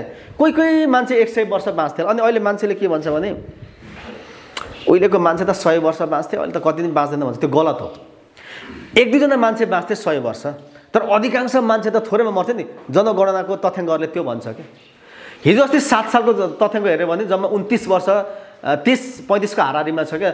मान्छे चाहिँ 30-35 वर्षमा सरदर मर्थ्यो। अब अहिले भनेको लगभग 71.3 वर्ष पुगिसक्यो। अहिले सरदर नेपालमा मान्छे अहिले 71 वर्ष बाँच्छ क्या चान्चुन रूपमा। उहिले त तपाईँको 30 वर्ष। त्यो बेला त 1986 सालतिर 28 सालतिर त त्यो बेला त औलो थियो, दुनियाँ महामारी थियो। त्यो बेला त मेरो विचारमा 30 वर्षको हाराहारीमा भन्दा कम थियो होला क्या यो औसत आयो। त्यस्तो गरिबी थियो। गरिबीको कुरा पर क्यापिटा इन्कम त 100 भन्दा तल थियो होला। गरिबी थियो, अभाव थियो होइन। मान्छेहरूको चाहिँ तपाईँको गुणस्तरीय जीवन बिजोग थियो, त्यो अवस्था थियो। अब त्यहाँबाट राहत दिने प्रयास चाहिँ सदरमा मुजुलकाले गरेको छ भन्ने मेरो स्ट्यान्ड हो, मेरो बुझाइ हो, मेरो रिडिङले चाहिँ मेरो निष्कर्ष हो। अब यो सदरमा मुजुलकाको बुँदा नम्बर 1 मा के लेखेको छ भने सोत्रित केही नखाई बागदत बोली विवाह गरिदिने र बुँदा नम्बर 6 मा चाहिँ कुल कुटुम्ब इष्टमित्र भेटघाट गर्दा मंश दिने खाने नगर्नु भन्ने कुरा उल्लेख छ है। अब यो कसरी यसले चाहिँ अलिकति गरिबबाट राहत दिन्छ होला भन्ने मेरो चाहिँ लोजिक, मेरो तर्क चाहिँ के हो भने अब लिम्बूको चाहिँ किन तपाईँको भूमालिकबाट भूदास भयो त भन्दाखेरि उसको संस्कृति नै महँगो क्या। लिम्बू हुनै गाह्रो क्या। ज्वाइँ आयो भने तपाईँको राँगा सुँगुर मार्नुपर्ने, एउटा चाहिँ तपाईँको मेजमान दिनै पर्ने होइन, टोङ्बा ल्याएर दिनै पर्ने, नहुँदा पनि तपाईँको ठुलो खर्च गर्नुपर्ने। एउटा बुवा मऱ्यो भने चाहिँ थुप्रै तपाईँको जीव हत्या गर्नुपर्ने, राँगादेखि सुँगुर कुखुरा बाख्रा काट्नुपर्ने होइन। अनि त्यहाँबाट चाहिँ त्यो गर्नको त्यो गर्ने। छोरीको बिहा भने छोराको बिहा भने चाहिँ यसरी गर्नुपर्ने। अब यसले के गर्छ भन्दाखेरि अघि चाहिँ मैले भने त्यो बेला नेपाली समाजको अर्थतन्त्र केमा थियो त भन्दाखेरि तपाईँको जमिनमा निर्भर थियो नि। त्यो गर्नको दिन मान्छेले जमिन बेच्दै जाने क्या। त्यो मेरो एक्सपिरियन्स। मेरो परिवारमा कि पर्छ तपाईँको माथि लेकदेखि हिउँ पर्नेदेखि लिएर तल तपाईँको तमोरसम्म अथवा तल चाहिँ तपाईँको खोलासम्म बेचसम्म चाहिँ जग्गा हुन्थ्यो किपटको। तर के गर्ने भन्दाखेरि ज्वाइँ आयो खसी काटेर दिनु पर्छ, तर खसी पाल्दैन। उसले के गर्छ मासतिर पर्साइकोबाट ल्याउँछ कि खसी, अनि जग्गा अलिकति लेखिदिन्छ। अनि तोङमा ल्याउनु पर्यो, उपरतिर चाहिँ एउटा तपाईँको चाहिँ के बमजनको घरबाट ल्याउँछ, जाँड अलिकति ल्याएर अनि दिन्छ है।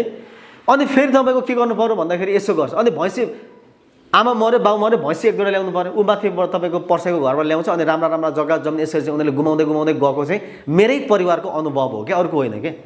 यसरी चाहिँ उसको संस्कृतिले गर्दाखेरि गरिबीमाथि गरिबी हुँदै गएको र सबै आफ्ना जग्गा जमिनहरू चाहिँ बेच्दै गरेर चाहिँ राम्रा ठाउँहरू चाहिँ यसरी गुमाउँदै गएको चाहिँ त्यो संस्कृति। नेपालको लिम्बू राईको मतलब नेपालको सबै आदिवासीको अवस्था त्यही हो क्या। मगरको पनि त्यही हो, गुरुङको त्यही हो, तराईको थारूहरूले त्यही गरे। तराई 100 वर्ष अघिसम्म चाहिँ सबै तराईको भाग चाहिँ थारूहरूको थियो। उनीहरूको पनि धेरै संस्कृति महँगो क्या, धेरै खर्चालु। अनि तपाईँको अलिकतिमा चाहिँ जे गर्दा जग्गा दिने। त्यसरी गरिबी आफै त कृषिमा आधारित थियो। अझ उसको संस्कृति महँगो क्या। मासु मङ्सको अब यस्ता खालको महँगो खालको मेजबान दिने, ठुल्ठुलो खर्च गर्ने बिहामा होइन। अनि भोजमा इष्टमित्र भेट्दाखेरि त्यो हुँदाखेरि चाहिँ के त भन्दाखेरि त्यसले गरिबीमाथि गरिबी थपिरहेको थियो।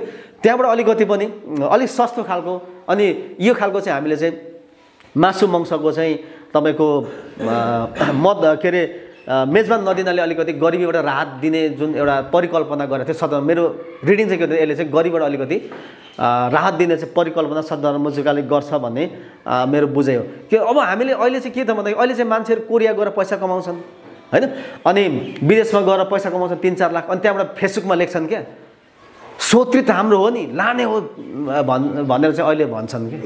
अब अहिले चाहिँ कमाउन सक्ने क्षमता अहिले अलिकति भएको छ। अहिले नेपालको गरिबी पनि पर क्यापिटा इन्कम पनि अलिक राम्रो छ, विदेश गएर पनि कमाइरहेछन्, अलिकति त्यो अवस्था छ र गर्नुपर्छ भन्ने हिसाबले केही युवाहरूले मैले लेखेको देख्छु क्या। तर हामीले त्यो बेलाको समाज कस्तो थियो भनेर हेर्नुपर्छ क्या। त्यो बेलाको समाज त तपाईँको पुरै कृषिमा र अलिकति बसोबास पनि हेर्नु न। त्यतिखेर तराईमा बसोबास कम थियो क्या। किन कम थियो भन्दाखेरि चाहिँ तराईको मैलो फाँटमा किन कम थियो भन्दाखेरि त्यहाँ त औलो थियो, अनि विभिन्न खालका चाहिँ गर्मी थियो, मान्छे बस्न सक्दैन थिए। त्यसले गर्दा टोटल्ली मान्छेहरू चाहिँ पहाडी भेगमा बस्थ्यो कि। अनि जनघनत्व पनि अलिकति पहाडमा थियो। त्यसले गर्दाखेरि के हो त भन्दाखेरि त्यहाँ सबै जमिनमाथि नै चाहिँ सबै प्रेसर परिरहेको थियो कि त्यसले गर्दाखेरि चाहिँ यो खालको जुन संस्कृतिहरू परम्पराहरू चाहिँ महँगो हुँदाखेरि गरिबीमाथि गरिबी थप्ने थियो त्यहाँबाट मुक्त हुने अलिकति परिकल्पना सत्यधर्म मुजुल्काले गर्छ भन्ने मेरो रिडिङ हो। अब यसमा अर्को चाहिँ सत्यधर्म मुजुल्का अघि मैले सुरुमा पनि कुरा गरेँ सत्यधर्म मुजुल्का निर्माण गर्दै गरेको नेपालमा चाहिँ कस्तो कुशासन थियो कि जहानिया राणाको छोरा होइन उनीहरूले एकनेट प्रथा लागू गरे 1925 सालमा जङ्गबहादुर राणाले एकनेट प्रथा ल्याए। एकनेट प्रथामा के हो त भन्दाखेरि अब जङ्गबहादुरले त त्यहाँ तपाईँको भण्डारखाल पर्व होइन उतापट्टि चाहिँ तपाईँको चाहिँ कोत पर्व जस्ता ठुल्ठुला पर्वहरू घटाएर चाहिँ प्रधानमन्त्री भएको थियो। उसको त 17 भाइहरू सबै शक्तिशाली भाइहरूको शक्तिले चाहिँ उसले त्यहाँ के हो त भन्दाखेरि त्यहाँ तपाईँको श्रीतिन बनाएको थियो। अनि भाइहरूले विद्रोह गर्छन् भनेर 1925 मा उसले एउटा कानुन बनायो के बनायो भन्दाखेरि अब जेठाको पालो सिधेपछि माइलाको पालो साइला भन्दा त्यो शासन चाहिँ जेठा माइला साइलामा सर्ने दाजुभाइमा सर्ने जेठाको छोरा जेठा हुने होइन भन्ने एकनेट प्रथा ल्याएको थियो। राणाले त्यसरी दाजुभाइमा शासन गर्थे त्यसको निम्ति आफै मारामार गर्थे। अनि शाहहरूको चाहिँ तपाईँको जेठाको छोरा जेठा हुने टाइपको थियो। अब जहानिय अनि राणालाई मन पर्यो भने तपाईँको जे उनीहरूले बोल्छन् त्यो कानुन है उनीहरूले जे चाहे त्यो हुने उनीहरूले मन पर्यो एउटा कसैको श्रीमती उठाएर ल्याउने हो। अघि पनि भन्यो भने जङ्गबहादुरको चाहिँ तपाईँको 41जना श्रीमती होइन। अब यस्तो खालको चाहिँ कुप्रथा थियो कि उनीहरूले जे बोले त्यही कानुन हुने शिक्षा दिन नमान्ने तपाईँको चाहिँ देशभरिको चाहिँ तपाईँको तिरो उठाउने अनि लगेर चाहिँ ठुल्ठुला दरबार बनाउने। जङ्गबहादुरले तपाईँको बेलायतमा 6 देखि 7 सालमा बेलायत र फ्रान्स जाँदाखेरि नेपालको टोटल बजेट नै सकिदियो अरे क्या त्यहाँ लगेर समुद्रमा जाने पानी जहाजमा जाने अनि त्यहाँबाट चाहिँ उता लगेर चाहिँ बेस्याहारको निम्ति खर्च गर्ने त्यस्तो खालको कुप्रथा थियो क्या कुशासन थियो क्या। त्यो बेला चाहिँ उनीहरूले जे बोले त्यो कानुन बन्ने थियो। त्यस्तो बेला चाहिँ गुरु फाल्गुनले चाहिँ एउटा लोकतान्त्रिक अभ्यास गर्नुभयो भन्ने चाहिँ मेरो बुझाइ हो। त्यो भएको हामी पाउँछौँ। जस्तै मुजुल्काको पृष्ठभूमिमा के लेखेको छ तपस्सिलको दफा लेखिया बमोजिम गर्न हामी सबैको चित्त बुझ्यो भनेर छ नि त्यो छलफलमा 4 दिनसम्म छलफलमा सबैको चित्त बुझेपछि मात्र मुजुल्का लेखेको थियो कि यो मुजुल्का लेख्दा त एकचोटि त्यो अलि लब्रे माग्नु भएको अलि मास्टर डाँडामा गएर लेखेर मिलेन भएन अरे च्याते अरे त्यो अनि फेरि बनाएर पटक लेखेर सबैको चित्त बुझेपछि कानुन बनाएको हो नि यो होइन। त्यसले गर्दा सबैले बुझेपछि कानुन बनाउनुपर्छ रीतिथिति बनाउनुपर्छ भन्ने जो गुरु फाल्गुनको प्रयास थियो नि यो भनेको चाहिँ लोकतान्त्रिक अभ्यास गर्नुपर्छ है। यो निरङ्कुशता कुशासनबाट चाहिँ हामी बाहिर जानुपर्छ समाजलाई बाहिर लानुपर्छ भन्छ गुरु फाल्गुनको चाहिँ अभ्यास थियो भन्ने थियो। अब त्यसमा यो अघि पनि मैले भने मुजुल्का पास गर्नको निम्ति लबरेमा 4 दिनसम्म छलफल चल्यो। त्यहाँ चाहिँ जम्मा मैले मेरो रिडिङले के पाएँ भन्दाखेरि पान्थरको धेरैवटा ठाउँको क्या धेरैवटा गाउँबाट होइन त्यहाँ अब चोकमाको भयो अनि यता इम्बुङदेखि लिएर उता माथि धेरै ठाउँका याङवरकदेखि लिएर धेरै ठाउँका मान्छे वासुमको पनि छ धेरैतिरका मान्छेहरू सहभागी थिए। अनि त्यस पछाडि चारखोला भनेको चाहिँ अलिकति चारखोल भयो अनि इभन फाकफोक थुमको पनि मान्छेहरू सहभागी थिए त्यहाँ। अनि पेत्लुङ भन्ने पनि थुम भनेको छ त्यो कुन थुममा मैले अध्ययन गरेको छु पेत्लुङ थुम भनेको छ त्यहाँ। अनि फेदाप भयो होइन फेदाप भनेको तेह्रथुम 24 धनकुटा है। अनि याङरूप भनेको चाहिँ 5 थरको याङरूप अनि याङवरक 5 थरको याङरूप भनेको ताप्लेजुङको यति ठाउँका 800का मान्छेहरू सहभागी भएको। यसरी विविध थुमका मान्छेहरू भेला भएर छलफल गरेर सबैको विचार राखेर चाहिँ कानुन बनाउनुपर्छ होइन अथवा चाहिँ प्रथाजनित कानुन बनाउनुपर्छ भन्ने लोकतान्त्रिक अभ्यास चाहिँ गुरु फाल्गुनले गर्नुभयो नि होइन भने त उहाँले आफै यसो गर्नुपर्छ भनेर आफै भन्नुहुन्थ्यो होला। अनि भनेपछि यो भयो कानुन यही भयो अब यसो गर्नु भनेर उहाँले भनेर लागू गर्न लाउनुहुन्थ्यो होला नि त त्यो गर्नु भएन क्या। उहाँले त यो गर्नको निम्ति त गाउँ डुलेर सबैलाई भनेर निम्तो गरेर गर्नुभयो क्या। लोकतान्त्रिक अभ्यासको चाहिँ उहाँले पक्षमा हुनुहुन्थ्यो कि किन भन्दाखेरि चाहिँ त्यतिखेर कुशासन नि जहान्य एकात्मक त्यसको विरुद्धमा लोकतान्त्रिक अभ्यास गर्नुभयो। यसकै आरोपमा उहाँले 1990 सालमा जुद्ध शमशेरको पालामा होइन त्यतिखेर प्रधानमन्त्री जुद्ध शमशेर थिए उनले यहाँबाट गुरु फाल्गुनलाई पक्रेर काठमाडौँसम्म लगे हतकडी लगाएर कि किन भन्दाखेरि यो उसले नेपालमा लिम्बुवानमा यो गरे यत्रो सम्मेलन गरे यहाँको लिम्बुवाले केले मुद्दा पनि लाए राजा बन्न खोज्यो भनेर गरे। उहाँ त त्यतिखेरको निरङ्कुशताको विरुद्धमा हुनुहुन्थ्यो र यो समग्रमा यो के अरे यो सदरमा मुजुल्का नै के त भन्दाखेरि चाहिँ निरङ्कुशताको विरुद्धमा र लोकतान्त्रिक अभ्यासको लोकतन्त्रको पक्षमा हुनुहुन्थ्यो र समाजमा भएको त्यो निरङ्कुशतालाई हटाएर हामी लोकतन्त्रतिर जानुपर्छ लोकतान्त्रिक मान्यतामा जानुपर्छ भन्ने परिकल्पना सत्यधर्म मुजुल्काले गरेको छ भन्ने मेरो बुझाइ हो। र अर्को चाहिँ अब मेरो 1-2 मात्र पोइन्ट छ। अर्को चाहिँ सत्यधर्म मुजुल्काले चाहिँ एउटा एकतामा जोड दिएको छ कि यो सत्यधर्म मुजुल्का चाहिँ सरस्वती हामीले पढ्यौँ भने नि अब यो उहिलेको भाषा नपढ्नेलाई गाह्रो छ, तर उल्था गर्ने रमेश दाई अरू धेरै उल्था गरिदिनु भएको छ। मैले त्यो धेरैचोटि पढेँ। हिजै मात्र मैले लगभग यो 10-12 घन्टा जति त पढेँ होला, 6-7 घन्टा त लेखिँदै बसेँ। अनि म अलिकति व्यस्त थिएँ, अनि सुमनलाई पनि भने कि अनि पढेँ क्या, पढेँ धेरैचोटि दोहोऱ्याएर पढेँ। यहाँ पढ्दाखेरि धेरै ठाउँ सदरमुकाम मुचुल्काको चाहिँ पृष्ठमा धेरै ठाउँमा चाहिँ खालि विविधता भयो, थुम्थुममा विविधता भयो, एकता हुनुपर्छ भन्नेमा यसले जोड गर्छ। त्यहाँको भाषा कस्तो लेखेको छ भने यहाँ के लेखेको छ भने नि, पल्लो किराँतका हामी 10 लिम्बू सतथुम लिम्बुवान भनेको भात नचल्ने जातपट्टि जन्मेका बाहेक अरू सबै दाल भात मिल्ने हुनाले लिम्बू जात एक हौँ भन्ने भाषा छ त्यहाँ।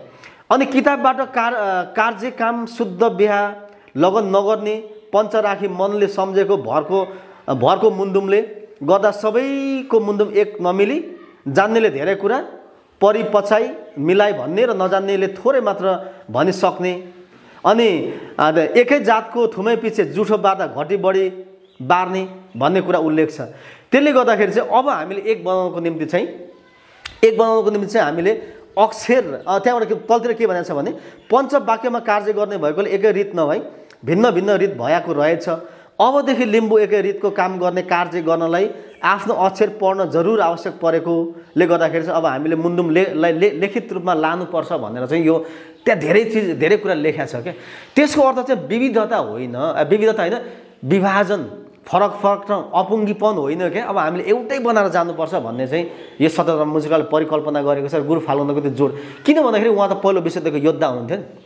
तपाईँको यो संसारभरिका देशहरूको अपुङ्गीपन, उनीहरूको घमण्ड दम्बले गर्दाखेरि के पो त संसारमा मारामार भयो, करोडौँ मान्छेहरू मरे, त्यो युद्ध लडा आउनु भएको हुनाले अब त्यसो होइन है। हामी एक हुन सकेनौँ भने, एक भएनौँ भने, एउटै विचार एउटै भएनौँ भने हाम्रो विधिहरू, हाम्रो चाहिँ सबै हाम्रो चाहिँ रीतिथितिहरू एउटा बनाएनौँ भने चाहिँ नि विविधता आउँछ र हामी एक हुन दिँदैन। र त्यो थुम्बी चाहिँ फेरि सुब्बा भयो, यो सुब्बै सबै एउटा चाहिँ अपुङ्गी सुब्बा भन्छ नि, अपुङ्गी सुब्बाको चाहिँ चलन थियो। त्यसले चाहिँ समाजलाई राम्रो गर्दैन र एकता भन्ने कुरा चाहिँ धेरै चिज चाहिँ यो सदरमुकाम मुचुल्कामा उल्लेख भएको छ। यहाँ तलतिर चाहिँ अब जस्तै 17 थुमको एउटा कुरा 17 थुमको सजिया माङ्गिम निर्माण गर्ने भनेर चाहिँ 17 थुमको साझा माङ्गिम निर्माण गर्ने भनेको छ नि। थुम्बी चाहिँ होइन साझा बनाउने। फेरि त्यहाँ अर्को कुरा के लेखेको छ भने सबैले चन्दा उठाएर बनाउने भन्ने। यसले चाहिँ एकता क्या, मिलेर काम गर्नुपर्छ, एकता हुनुपर्छ भन्नेमा जोड गर्छ। र अर्को एउटा त्यो बुँदा 4मा के छ भने 10 महिना गर्भमा बास गरी जन्माउनु पर्ने हुनाले 10 दिनमा शुद्ध हुने, वृद्धि सूतक निवारण गर्दा 10 दिन सुत्केटले 22 दिन बार्ने भने। अब पहिले विविधता थियो, अब हामीले एकता गर्नुपर्छ, एकै खालको चाहिँ हामीले रीतिथिति बनायौँ भने हाम्रो सबै विचार मन सबै मिल्छ भनेर भन्छ। हुन पनि हो जस्तो आज संसारमा जति पनि ठुल्ठुला धर्महरू छन् नि तिनीहरूको चाहिँ एकै खालको लगभग एकै खालको हुन्छ। तपाईँ नेपालमा बस्ने हिन्दू र इन्डियामा बस्ने हिन्दूको मूलभूत रूपमा उनीहरूको चाहिँ मूल्य मान्यताहरू मिल्छ होइन। तपाईँको अमेरिकाको क्रिस्चियन र बेलायतको क्रिस्चियनको पनि मूलभूत रूपमा मिल्ला होइन। त्यसले गर्दाखेरि चाहिँ यो एउटै बनाएर गयौँ भने चाहिँ हाम्रो एकता सम्भव छ भन्ने कुरा छ। उहाँले चाहिँ यो एकता भन्नुभएको छ। त्यो मुचुल्कामा धेरै कुरा उल्लेख छ र गुरु फाल्गुनले सधैँ एक हुनुपर्छ, एक भयो भने चाहिँ होइन सफल हुन्छ भन्ने कुरामा जोड गर्नुभएको छ। त्यसले गर्दा सदरमुकाम मुचुल्काले चाहिँ अब समाजमा भएको विभाजन होइन है, एकतामा जोड गर्नुपर्छ भन्ने कुरामा मुचुल्काले जोड गरेको देखिन्छ। र अर्को बुँदा चाहिँ यो अहिंसामा जोड गर्छ। धेरै कुरा छ, म आज त्यतातिर जान्न। अहिंसामा पनि गुरु फाल्गुनले चाहिँ यो सदरमुकाम मुचुल्कामा जोड दिएको देखिन्छ। अब त्यहाँ के छ भने एउटा बुँदा नम्बर 2मा के भएको अलिकति एक लाइन हेरौँ। त्यो कस्तो भाषा छ भने देवपितृ लगायत शुद्धै कार्यमा भोग नदिई जीवात काटी नैवेद्य धूपदीप फलफुलले गर्दा परलोक पाप बोक्नु नपर्ने र लोकमा पीर नपरी सुविस्ता हुने हुनाले जीवघात नगर्ने भन्ने कुरा चाहिँ यहाँ लेखेको छ। अब के रहेछ भन्दाखेरि अहिले चाहिँ मान्छे चाहिँ कस्तो भने अङ्ग्रेजीमा चाहिँ भन्छ human centric point of view भन्छ नि, मानव केन्द्रित दृष्टिकोण। मान्छेले के भन्छ आफूलाई सर्वश्रेष्ठ प्राणी हो भन्छ नि, म सर्वश्रेष्ठ प्राणी हो भन्छ। तर त्यो द्याट्स रङ भन्छ क्या अहिलेको। मौरीले भन्छ अरे क्या, मौरीले भन्छ सर्वश्रेष्ठ प्राणी मै हुँ। माछाले भन्छ म त पानीभित्र बस्छ सर्वश्रेष्ठ प्राणी मै हुँ। तपाईँको टोइलेटभित्र बस्ने गुगो किराले भन्छ कि संसारको सबभन्दा सर्वश्रेष्ठ प्राणी मै हुँ भनेर भन्छ अरे क्या। चराले त्यही भन्छ क्या। त्यो मान्छेले मै हुँ भन्ने चाहिँ त्यो त human centric point of view हो क्या। गोराहरूले उहिले के भन्थे भन्दाखेरि संसारको गोराहरू सबभन्दा चाहिँ तपाईँको राम्रो जाति हो, ईश्वरले हामीलाई छानेको होइन, तेस्रो विश्व र कालालाई शासन गर्नको निम्ति हामीलाई छानेको हो भनेर गोराहरूले भन्थे र अरूलाई विभेद गर्थे, अरूलाई हेप्थे। त्यो चाहिँ white centric point of view, गोरा केन्द्रित दृष्टिकोण हो। त्यस्तै तपाईँको नेपालका चाहिँ तपाईँको हिन्दू शासकहरू के भन्छ भन्दाखेरि क्षेत्री बाहुन वैश्य शूद्र गरे अनि ब्राह्मण चाहिँ दिमाग हो होइन, त्यो चाहिँ मुखबाट जन्मेको क्षेत्री छातीबाट भयो, उनीहरूले चाहिँ शासन गर्ने एउटा चाहिँ सङ्गठन डिस्कोर्स बनाए। त्यस्तै के त भन्दाखेरि यो हामीले पनि पशु प्राणीलाई किन मारा खानुहुन्छ त, पशु प्राणीलाई किन मारा खानुहुन्छ भन्दाखेरि पशु प्राणी चाहिँ तपाईँको के हो त भन्दाखेरि यो भनेको चाहिँ कम के अरे तल्लो दर्जाका हुन्, यिनीहरू प्राणीमा पनि तल्लो दर्जाका हुन्, मान्छे चाहिँ तपाईँको पहिलो दर्जाको भन्ने खालको चाहिँ जो के अरे एउटा भाष्य निर्माण भएर त्यसरी गर्यो। तर गुरु फाल्गुनले चाहिँ यहाँ भन्नुभएको चाहिँ के हो त भन्दाखेरि यो सदर अथवा सदर र मुजुल्काले चाहिँ गरेको चिज चाहिँ के हो त भन्दाखेरि यो मानव केन्द्रित जुन मूल्य मान्यता छ नि त्यो मानव केन्द्रित मूल्य मान्यतालाई भत्काउने क्या। र संसारका प्राणीहरू भनेको चाहिँ के हो त भन्दाखेरि प्राणीहरू भनेको चाहिँ तलमाथि होइन है, सबै तागरा निमाउ माङका सबै सन्तान हुन् र एउटा माङको सन्तान होइन, एउटा माङको सन्तान बाख्रालाई मारेर अर्को माङको सन्तान तपाईँको एउटा मान्छेले चाहिँ अर्कै माङको सन्तानलाई मार दिँदाखेरि चाहिँ माङ खुसी हुँदैन भनेर चाहिँ त्यो हिसाबले चाहिँ यो पशुलाई पनि विभेद गर्नु हुँदैन, अहिंसामा जोड गर्नुपर्छ भन्नेमा चाहिँ उहाँको जोड देखिन्छ। त्यो हिसाबले समाजमा त्यो खालको चाहिँ अब चलन थियो। अब मानव केन्द्रित दृष्टिकोण छ कि अब यो हामीले यो राई लिम्बू किराँतले मात्र गाली गरेर हुँदैन, यो भनेको संसारभरिका मान्छेहरूले मान्छे सर्वश्रेष्ठ प्राणी हो भन्छ, त्यो द्याट्स रङ। अब हामीले फाल्गुन्दियन दृष्टिकोणले फालुन्दाको दर्शनबाट हेर्ने भने संसारका प्राणीहरू चाहिँ एक हुन्। यिनीहरू चाहिँ के हो त भन्दाखेरि यिनीहरू चाहिँ फरक होइनन्, यिनीहरू चाहिँ सानो ठुलो होइनन्, सबै के हो त भन्दाखेरि समान हुन्। त्यसले गर्दाखेरि मान्छेले एउटा प्राणीले अर्को प्राणीलाई मार आफ्नो हितको निम्ति चाहिँ नि सेवा पूजा गर्नु हुँदैन भन्नेमा चाहिँ यो मुजुल्काले जोड गरेको देखिन्छ। र अब यसले हामीले धेरै लामो रूपमा यसको व्याख्या गर्न सकिन्छ। यसको धेरै मेरो थेसिसमा पनि धेरै कुरा लेखेको छु र मैले धेरै आर्टिकलहरू पनि सदर मुजुल्का बारेमा गरेको छु र अहिले यो किराँत प्रज्ञा प्रतिष्ठान को अन्डरमा रहेर मैले यो यसमा पुस्तक पनि लेख्दैछु, यो इङ्ग्लिसमा गर्दैछु। यहाँ मलाई अलिकति भ्याइरहेको छैन, यो गुरुजी नै प्रकाशन हुने एउटा हुने गरी एउटा हामीले त्यो बुक लेख्दैछु म यसो। अब कहिले लाग्छ, 1 साल 2 साल कति समय लाग्छ, म अध्ययन गरेर अझै डिटेलमा गएर एउटा पुस्तक गरिरहेको छु र मेरो थेसिस पनि यसमा गरेको थिएँ।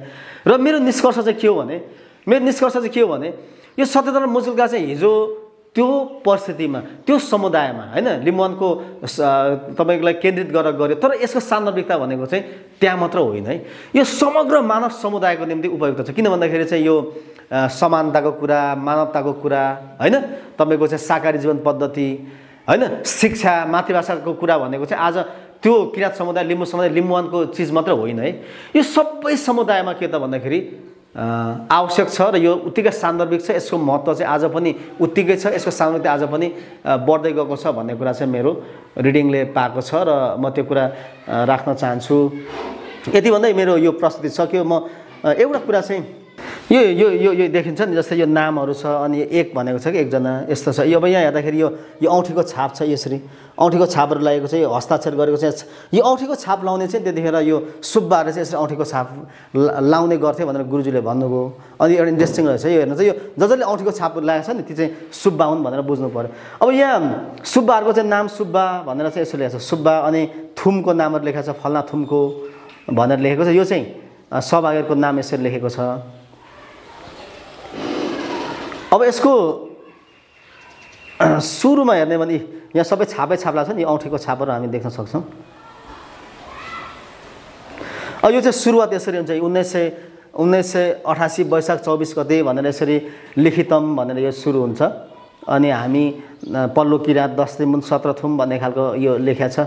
यो चाहिँ यो पुरानो तमसुक पढ्न नसक्नेले हामीलाई पढ्न गाह्रो छ। अनि त्यस पछाडि चाहिँ यो यहाँदेखि चाहिँ बुँदाहरू सुरु हुन्छ कि हेर्नु त यसरी लेख्छ, छोरी चेलीको स्वतित खाने होइन, लिम्बुवानको चलन भया पनि भन्दै भन्छ। अनि यहाँ एक लेखेको छ यसरी एक भनेर, अनि यहाँ यसो लेख्दै लेख्दै यो 2 भनेर बुँदाहरू यसरी गरेको छ। यो जम्मा 7 बुँदे मात्रै हो। योभन्दा पहिले चाहिँ यो 17 बुँदे के 10 बुँदे भनेर भन्यो नि, त्यो 10 बुँदेमा चाहिँ बनाएको हो, अन्य चाहिँ 7वटा बुँदा यही हो, 10वटा चाहिँ अरू बनाएको हो। किन त्यस्तो भन्दाखेरि त्यो सत्यधर्म मुजुल्का चाहिँ यो नवीन तुम्बाजुको घरमा रहेछ। अनि त्यो यो ओरिजिनल कपी नपाएको हुनाले चाहिँ अनि मान्छेले सुरुमा लेख्ने 10 बुँदे भन्यो, अनि भन्दा 10 बुँदे भन्यो, तर यो वास्तवमा चाहिँ 7 बुँदे हो। यो यसमा 7वटा बुँदा छ है, यसमा 7वटा बुँदा यसरी छ। यहाँ पनि यसरी मान्छेले औँठीले छाप गरेको छ, औँठीले छाप गरेको छ। सुब्बाहरूको छाप हो औँठीको। अनि यहाँबाट सुरु हुन्छ 1 2 3 भन्दा यसरी लेखेको छ। यो धेरै लामो 16 हात लामो छ। अनि यो धेरै यसरी नामहरू लेखेको छ। अनि यो चाहिँ रमेश दाजुले त्यो फाल्गुन्दको जीवनी भन्ने बुकमा यसको चाहिँ उल्था गरेर यसलाई आधुनिक भाषामा उल्लेख गर्नुभएको छ। त्यसो गर्दा त्यो पढ्न अलिक सजिलो हुन्छ। अब यो 1980 90 91 पछाडि पनि आएको छ। पछाडि चाहिँ मान्छेहरूले धेरै जसो चाहिँ हस्ताक्षर गरेको देखिन्छ। यो भनेको चाहिँ यसको अर्थ चाहिँ सर्वसाधारणले गरेको हो, सुरुमा चाहिँ सुब्बाले गरेको हो भनेर हामीले बुझ्न सक्छौँ। यो चाहिँ यस्तो छ भन्ने कुरा राख्दै मेरो प्रस्तुति राख्न चाहन्छु। अब तपाईँहरूले पनि मुचुल्का बारे धेरै नै अध्ययन गर्नुभएको छ, आफ्नो कुराहरू थपिदिनु होला भन्ने कुरा राख्न चाहन्छु। सेवा किराँत धार्मिक पर्व विशेष सत्यधर्म मुचुल्का र समाज सुधार कार्यक्रमको यो अन्तर्क्रिया कार्यक्रमको लगभग अन्त्यतिर आइसकेका छौँ। यो कार्यक्रममा उठेका केही तपाईँहरूको जिज्ञासा छन् भने राख्न सक्नुहुनेछ। अत्यन्तै महत्त्वपूर्ण यो सत्य धर्म मुचुल्का सम्बन्धी प्रस्तोता हाम्रो विद्वान मित्रज्यू अनि तम्याहाङज्यूहरू अनि विशेषतः अब म चाहिँ के भन्न चाहेँ भन्दाखेरि मैले बुझेको यो नयाँ कुरा चाहिँ छैन। अनि यसमा चाहिँ के बुझेँ भन्ने कुरामा चाहिँ हाम्रो प्रस्तोताज्यूले नै प्रस्तुत गर्नुभएको कुरामा केही कुराहरू यसो राख्दा हुँदै प्रष्ट हुन सकिन्छ कि भन्ने कुरामा चाहिँ मैले बुझेको छु। त्यसमा चाहिँ के भन्दाखेरि यो खाउमा सम्बन्धी हाम्रो सरले उहाँको अध्ययनमा अनुसन्धानमा भेट्नु भएको कुरा उहाँले भन्नुभएको थियो। यो आफूताली पोखे पोखरो भन्ने जुन एउटा कुरा आएको छ, त्यो कुरामा चाहिँ अहिलेसम्म हामीले हाम्रो अध्ययनमा चाहिँ के छ भन्दाखेरि त्यो त्यस्तो नै भन्नुपर्छ भन्ने कुरा चाहिँ अहिलेसम्म अन्य थुमहरूमा हरेक थुमहरूमा चाहिँ भेटिएको छैन। तर त्यो चाहिँ अब गाउँघरको कुनै थुममा त्यस्तो खालको परिस्थिति कोही अब त्यस्तो खालको मनोमानी हो कि भन्ने खालको कुरा चाहिँ त्यो चाहिँ मलाई लागेको छ हैन। त्यो चाहिँ हरेक थुमहरूमा यो एउटा त्यो गर्नै पर्ने कुनै अपुताल हुँदैछ भन्ने कुरामा चाहिँ उसले अपुताली पोखे पोखरो भन्नुपर्ने अवस्था चाहिँ अब अरू थुमहरूमा चाहिँ देखिँदैन। त्यसैले अब कुनै त्यो कमी कमजोरी पनि हुनसक्छ भन्ने कुरामा चाहिँ मैले विचार राख्न चाहेँ। त्यो प्रष्ट हुने कि अझै खोज्नु पर्ने कि भन्नेमा है। अब अर्को कुरा चाहिँ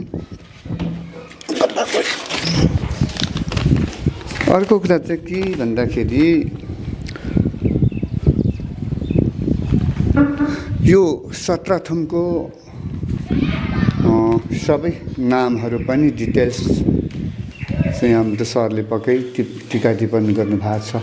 यो चाहिँ एउटा मिग्लुक थुमको कुरा हो नि झन्। मिग्लुक थुम चाहिँ अब यहीँ उति पर्छ भन्ने कुरा छ। मिग्लुक थुम अघि त्यो चाहिँ अब सरले कुनै केही थुम भन्नुभएको थियो, त्यो चाहिँ मैले राम्रो बुझिनँ कि त्यो मिग्लुक थुम चाहिँ यहीँ उति पर्छ भन्ने कुरा छ। त्यो चाहिँ अब हामी प्रष्ट हुनुपर्छ भन्ने कुरा हो। अनि त्यो सबै थुमहरूको नाम पनि हामीलाई जानकार भए अझ राम्रो हुन्थ्यो भन्ने कुरा। र अर्को कुरा चाहिँ हाम्रो सरलाई पशु र मानव बिचको सम्बन्धमा महागुरु फाल्गुन्दज्यूको विचारमा चाहिँ फेरि सरको अब विचारमा अध्ययन अनुसन्धानमा चाहिँ फेरि महागुरुले चाहिँ के भन्नुभएको छ भन्दाखेरि मेरो बुझाइमा मुन्दुमी शब्दमा के भन्नुभएको छ भन्दा महागुरुले मेन्साङ्गेन नाम्यामिसा माङथाकु थग्लो थक्सा पुसाङ माङथाकु थग्लो हेक्याङ वे हामनबे ताबुको सिङपोक लाग्लुङ थक्पाको बुआङ माङथाकु थग्लो भन्नुभएको छ। अब त्यसले एउटा त्यो कुरा प्रष्ट भएको छ। तर त्यो माङथाकु थकमा चाहिँ कुरा के त भन्दाखेरि हाम्रो सम्बन्ध चाहिँ के छ भन्ने कुरामा चाहिँ पशु र प्राणीमा चाहिँ अनि चाहिँ आबुला सानो फोवा सासे भन्नुभएको छ। त्यो उहाँ के हामी भन्दा त्यो अन्य प्राणीहरू पहिले नै जस चाहिँ इमेनेन्सिङ भए पहिले सृष्टि भएका हुन् हामी अन्तिममा सृष्टि भएको हाम्रै दाजुभाइहरू भन्नुभएको छ गुरुज्यूले, महागुरुज्यूले चाहिँ। र त्यो चाहिँ म प्रष्ट हुन चाहेँ। र अनि अर्को चाहिँ यो औँठा छाप सम्बन्धमा चाहिँ हामीले लिखितमा लेख्दाहुँदी चाहिँ मैले कुरा नबुझेको अझै पनि के दायाँ बायाँको सही औँठा छाप भन्ने चलन चाहिँ छ। त्यसमा चाहिँ अब यहाँ कोही ठाउँमा औँठीकै छाप पनि देखिन्छ। अब त्यो कसरी बसेर गयो होइन, त्यो चाहिँ खोज अनुसन्धान गर्न बाँकी हो कि अब हाम्रो प्रस्तोताज्यूले चाहिँ तुम्याङ के अरे सुबा थरियरको ठुल्ठुलो मान्छेहरूले त्यसरी छाप हान्थे भन्ने कुरामा गुरुज्यूले बताउनु भएको छ भन्ने कुरा छ। तर अहिले पनि के भन्छ भन्दाखेरि अब लेनदेनमा चाहिँ के अरे राजी खुसीका साथ सही औँठा छाप गरिदिएको छु भनेर लेख्न चलन चाहिँ अहिले पनि छ। त्यसले गर्दाखेरि यो अझै तपाईँ हामी प्रष्ट हुनुपर्ने हो कि भन्ने कुरामा चाहिँ खोज अनुसन्धानकै कुरा बाँकी मैले महसुस गरेको छु। यसमा चाहिँ हामी सबै विद्वान साथीहरू बस्नु भएको छ। तपाईँहरूलाई तुम्याङज्यूले पनि पक्कै पनि अध्ययन गर्नुभएको छ। यसमा अझै प्रष्ट हुन सके अझ राम्रो हुन्छ भन्न चाहन्छु। यति मात्रै राख्न चाहन्छु। मैले थप्न खोजेको मात्रै सेवाहरू सबै अत्यन्तै राम्रो छ। इन्द्र सरकोबाट म सुरु गर्छु। इन्द्र आङदेम्बेज्यूले भन्नुभएको चाहिँ त्यो मैले अघि जुन डाटा राखेँ त्यो जुन फराक्लो गर्दाको मुन्दुम त्यो मैले कतै पढेको मैले त्यो आज यहाँ ठ्याक्कै छुटाएँ कि त्यो कुन बुकबाट हो होइन, त्यो छ। तपाईँले भन्नुहुन्छ त्यो सबैतिर नहोला, त्यही त लिम्बूहरूको चाहिँ कस्तो थुमै पछि चाहिँ फरक फरक हुने, त्यसलाई एक गर्नुपर्छ भन्ने कुरा गुरु फाल्गुनले गर्नुभएको त्यही हो। अब त्यो 5 थरको फेदाङमाले एउटा भन्छ, 6 थरकोले अर्को भन्छ, त्यो विविध भयो नि त, त्यसले एउटा गर्नुपर्छ भन्ने कुरा नै त्यहाँबाट आयो। त्यो थुमहरू थियो नि, थुमहरूको चाहिँ यस्तो छ, थुमको चाहिँ यस्तो रहेछ हौ।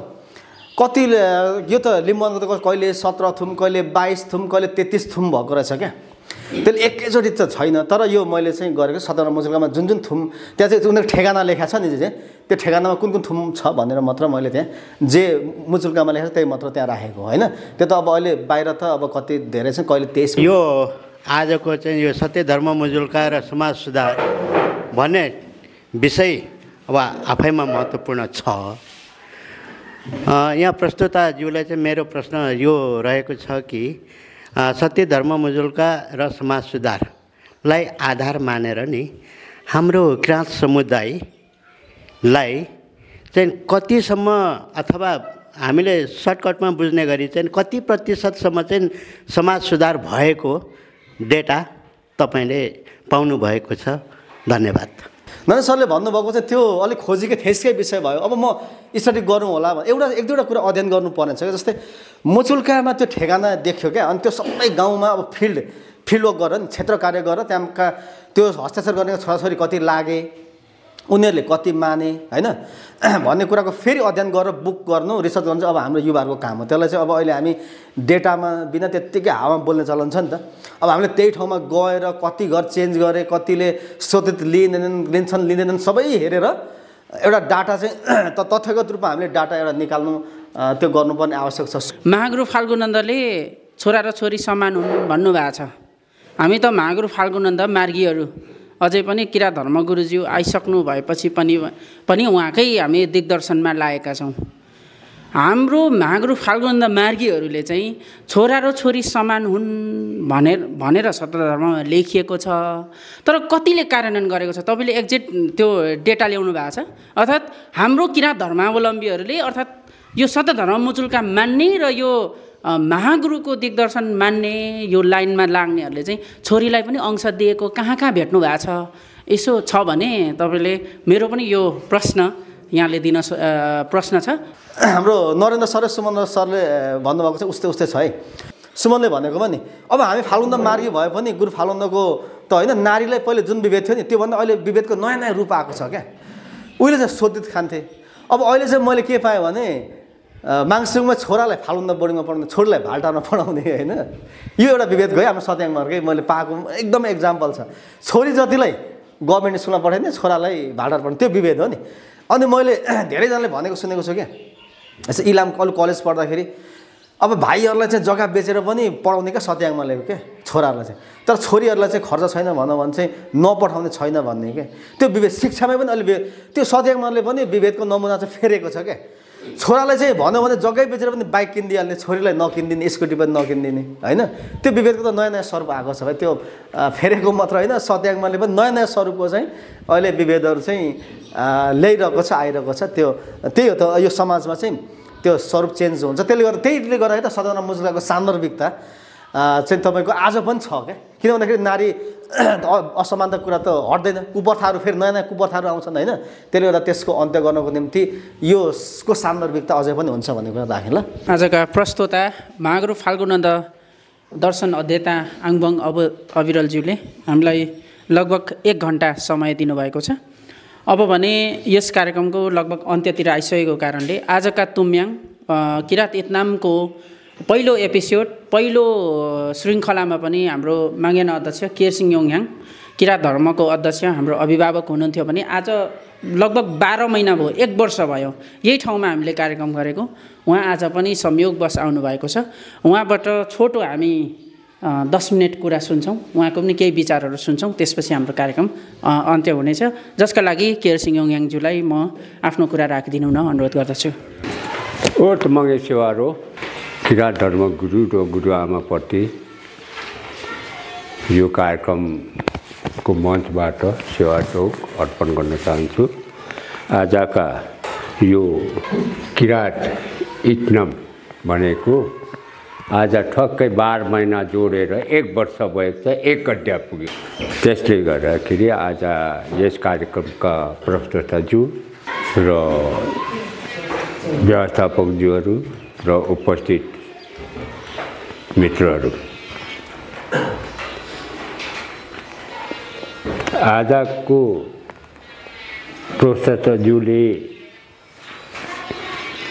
1988 सालको सत्यधर्म मुचुल्काको बारेमा हामीले उहाँलाई दिनुभयो र यसमा कुनै 3, 4, 5 वटा मुद्दामा चाहिँ प्रश्न पनि उठ्यो। यो औँठी छापको बारेमा, यो छोरा र छोरीको सम्मानको बारेमा, यो धेरै कुराहरू उठ्यो र उहाँले उत्तर पनि दिइसक्नु भएको छ। र थुमको कुराहरू पनि उठेको छ। यो चाहिँ मिक्लुक थुम हो, यो क्षेत्र फाकफोक थुम 4 खोला, अब 5 थर के थुमहरू, 4 लिजोङ थुमहरू हुँदै गएर जम्मा 17 थुम बनेको होला। र मैले चाहिँ अनुभव गरेको अब गुरु महागुरु फाल्गुनन्दको जन्मले मात्र केही मात्रामा सबैले अनुभव गर्दै ल्याउँदैछौँ। र जहाँ ज्ञान गुमेर जान्छ, बुद्धि गुमेर जान्छ, त्यहाँ ईश्वर मागबाट चाहिँ प्रतिनिधि जन्मिनु कर लाग्छ। जसरी बुद्धहरू जन्मे, कृष्णहरू जन्मे हैन, ईशो क्रिस्टहरू जन्मे, आफ्नै आफ्नै समाजको लागि जन्मियो। किरात जगतमा पनि एउटा विपक्ष बेगर समाज दबिँदैन, एउटा विपक्ष रहेर त्यो समाजले दबाएर लाएर शासन गर्छ। अब यो अलिकति पोलिटिक्स जस्तो पनि छ, शासन गर्छ। जसरी हाम्रो समाजले वीर सिपाही, वीर बहादुरीहरू भनेर हामीले सर्काएर आर्मीमा भर्ती गराएर मराउने काम मात्रै गर्छ। म आफैले अनुभव गरेको, म बिहे गरेर 2 वर्षमा म भर्ती भएर गएँ, मेरो सन्तान थिएन। तर त्यो गएर फर्स्ट छुट्टी नआइकन लडाइँमा बङ्गलादेशको लडाइँमा पाकिस्तान र बङ्गलादेशको लडाइँमा चाहिँ म परेँ। त्यहाँ मरेकोमा म अपत्ताली हुँदा अनि त्यो जसले दबाउनु खोजेको थियो त्यो सफल हुन्थ्यो। तर म बचेर आएँ। मेरो 4 छोरा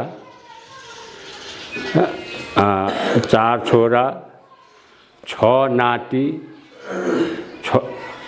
2 नातिनीहरू 3 छोरी 4 नातिहरू।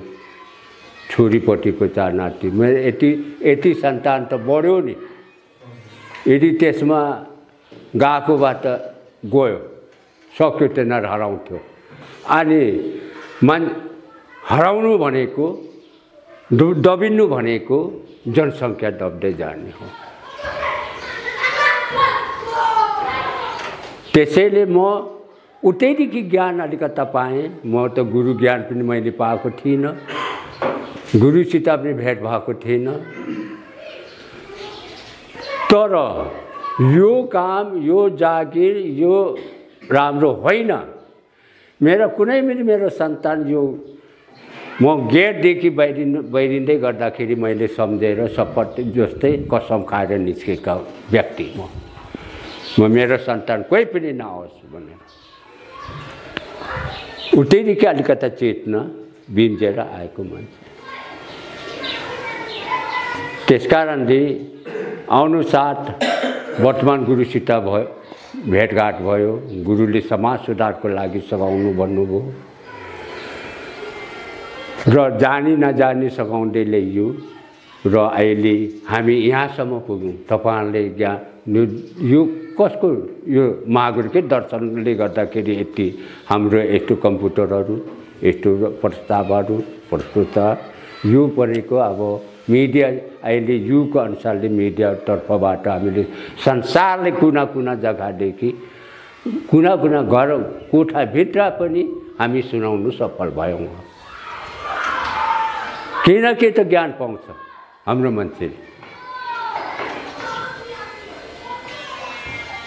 त्यसकारणले यो कार्यक्रमहरू यस्तो कार्यक्रमहरू अब तपाईहरुले अब हामी त एउटा त्यो बेलामा शिक्षा भन्ने थिएन, धर्मदेखि पनि थिएन, अब त्यो भौतिकबाट पनि थिएन। त्यसैले हामी पछाडि पढ्यौं र अहिले त हजुरहरूले युग भेटेर ल्याउनु भएको छ र यहाँहरूले अगाडि सार्नलाई अहिले सजिलो छ। कम्प्युटर युग छ, मिडियाबाट चाहिँ संसार अब यसलाई फाल्न सकिन्छ। हामीले यो कार्यक्रमले किरात इक्नमले 1 वर्षभित्र कति फाइदा उठाइसकिएको छ। त्यति प्रचार गर्नलाई कति करोड खर्च हुन्छ, तर यहाँ केही पनि त्यत्रो ठुलो धनशक्ति बेगर पनि हामीले संसार तपाईहरुले संसार भरिदिनु भएको छ। जे जसो पनि आफ्नै कोठामा बसेर पनि ज्ञान प्राप्त गरिराखेको छ। यही नै म त हजुरहरूले म धन्यवाद दिन चाहन्छु। यो दिनबाट महागुरुको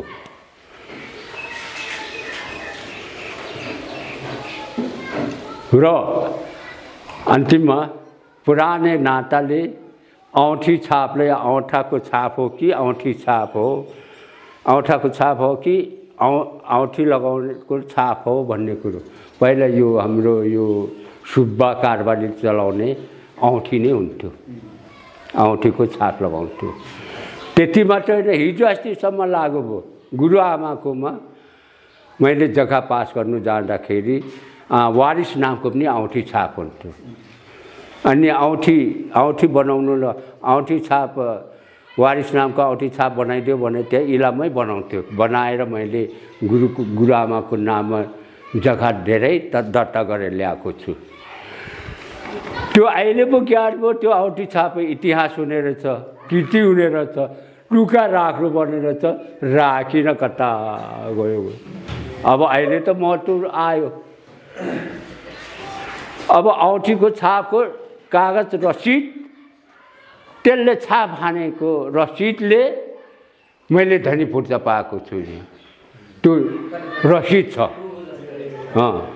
त्यो प्रमाणित छ, स्ट्याम्प जस्तो प्रमाणित छ। पक्का हाम्रो पुर्खाले चलाएको आधिकारिक स्टेप हो। यो होइन, यो पनि हो तर होइन। यहाँ अब सत्य धर्म मुचुल्कामा 7 बुन्दे भनेको कुरो यो सही कुरो हो, तर पछि त्यो अपभ्रंश 10 बुन्दे बनाएर लग्यो, अब 25 थप्यो। अब त सही पहिला चाहिँ 7 बुन्दे हो। त मैले पनि पाएको थिएँ त्यो, यो ओरिजिनल मैले हेरेको थिइनँ, सारेको मात्रै मैले अफिसमा राखेको छु। सारेको मात्रै त्यहाँ 10 बुन्दे छ, तर यो चाहिँ 7 बुन्दे भनेको सही कुरो मलाई लाग्यो। त्यसकारणले अब यो कुराहरूमा यो सधैँ नै अब यो कार्यक्रमहरू अगाडि लानुपर्छ, प्रसारमा जानुपर्छ, महागुरुको दर्शन अब लानुपर्छ। यसरी नै प्रसारमा अगाडि बढ्नुपर्छ। क्वेसन एक प्रश्न उत्तर दियादी लाने त्यो पनि ज्ञान हो, त्यो त ठुलो ज्ञान हो।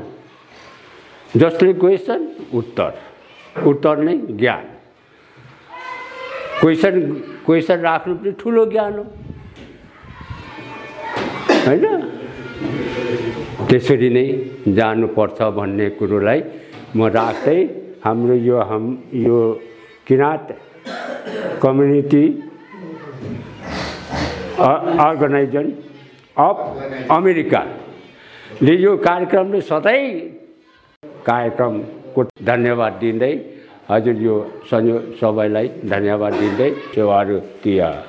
धेरै धेरै धन्यवाद छ किराँत चोलुवाङ माङ्गेना सेवा समितिका अध्यक्ष तथा आजको यस कार्यक्रमको तुम्याङज्यूले विविध जानकारी गराइसक्नु भएको म जानकारी गराउँदै आज 1 वर्ष पुगेको अवसरमा विशेष यस कार्यक्रमलाई स्पोन्सर आर्थिक सहयोग गर्नुहुने महानुभावको नामहरू म सरस्वती वाचन गर्न चाहन्छु, जसका लागि हाम्रो यो कार्यक्रमको लागि सुकमान सुहाङ, राजु इदिङ्गो लगायतका टिमहरू, यसै गरी Kirat community organization of America, बेलायत निवासी निराज माबुहाङ सपरिवार लगायतका टिमहरू र अस्ट्रेलियाका मजदुर साँबा उहाँहरूले पनि हामीलाई अस्ट्रेलियाबाट पनि आर्थिक सहयोग गर्नुभएको थियो भने बाँकी समय चाहिँ लगभग 8 महिनाको दौरानको बिचमा चाहिँ किराँत कम्युनिटी अर्गनाइजेसन अफ अमेरिकाले आर्थिक सहयोग गरेको छ। र यो कार्यक्रमको आयोजना किराँत मल्टिमिडिया, इङ्गङ.com, माङसेबुङ आवाज, किराँत आवाज, किराँत चोलुङ र इङ्गङ मासिक इङ्गङले गरेको यहाँलाई जानकारी गराउँदै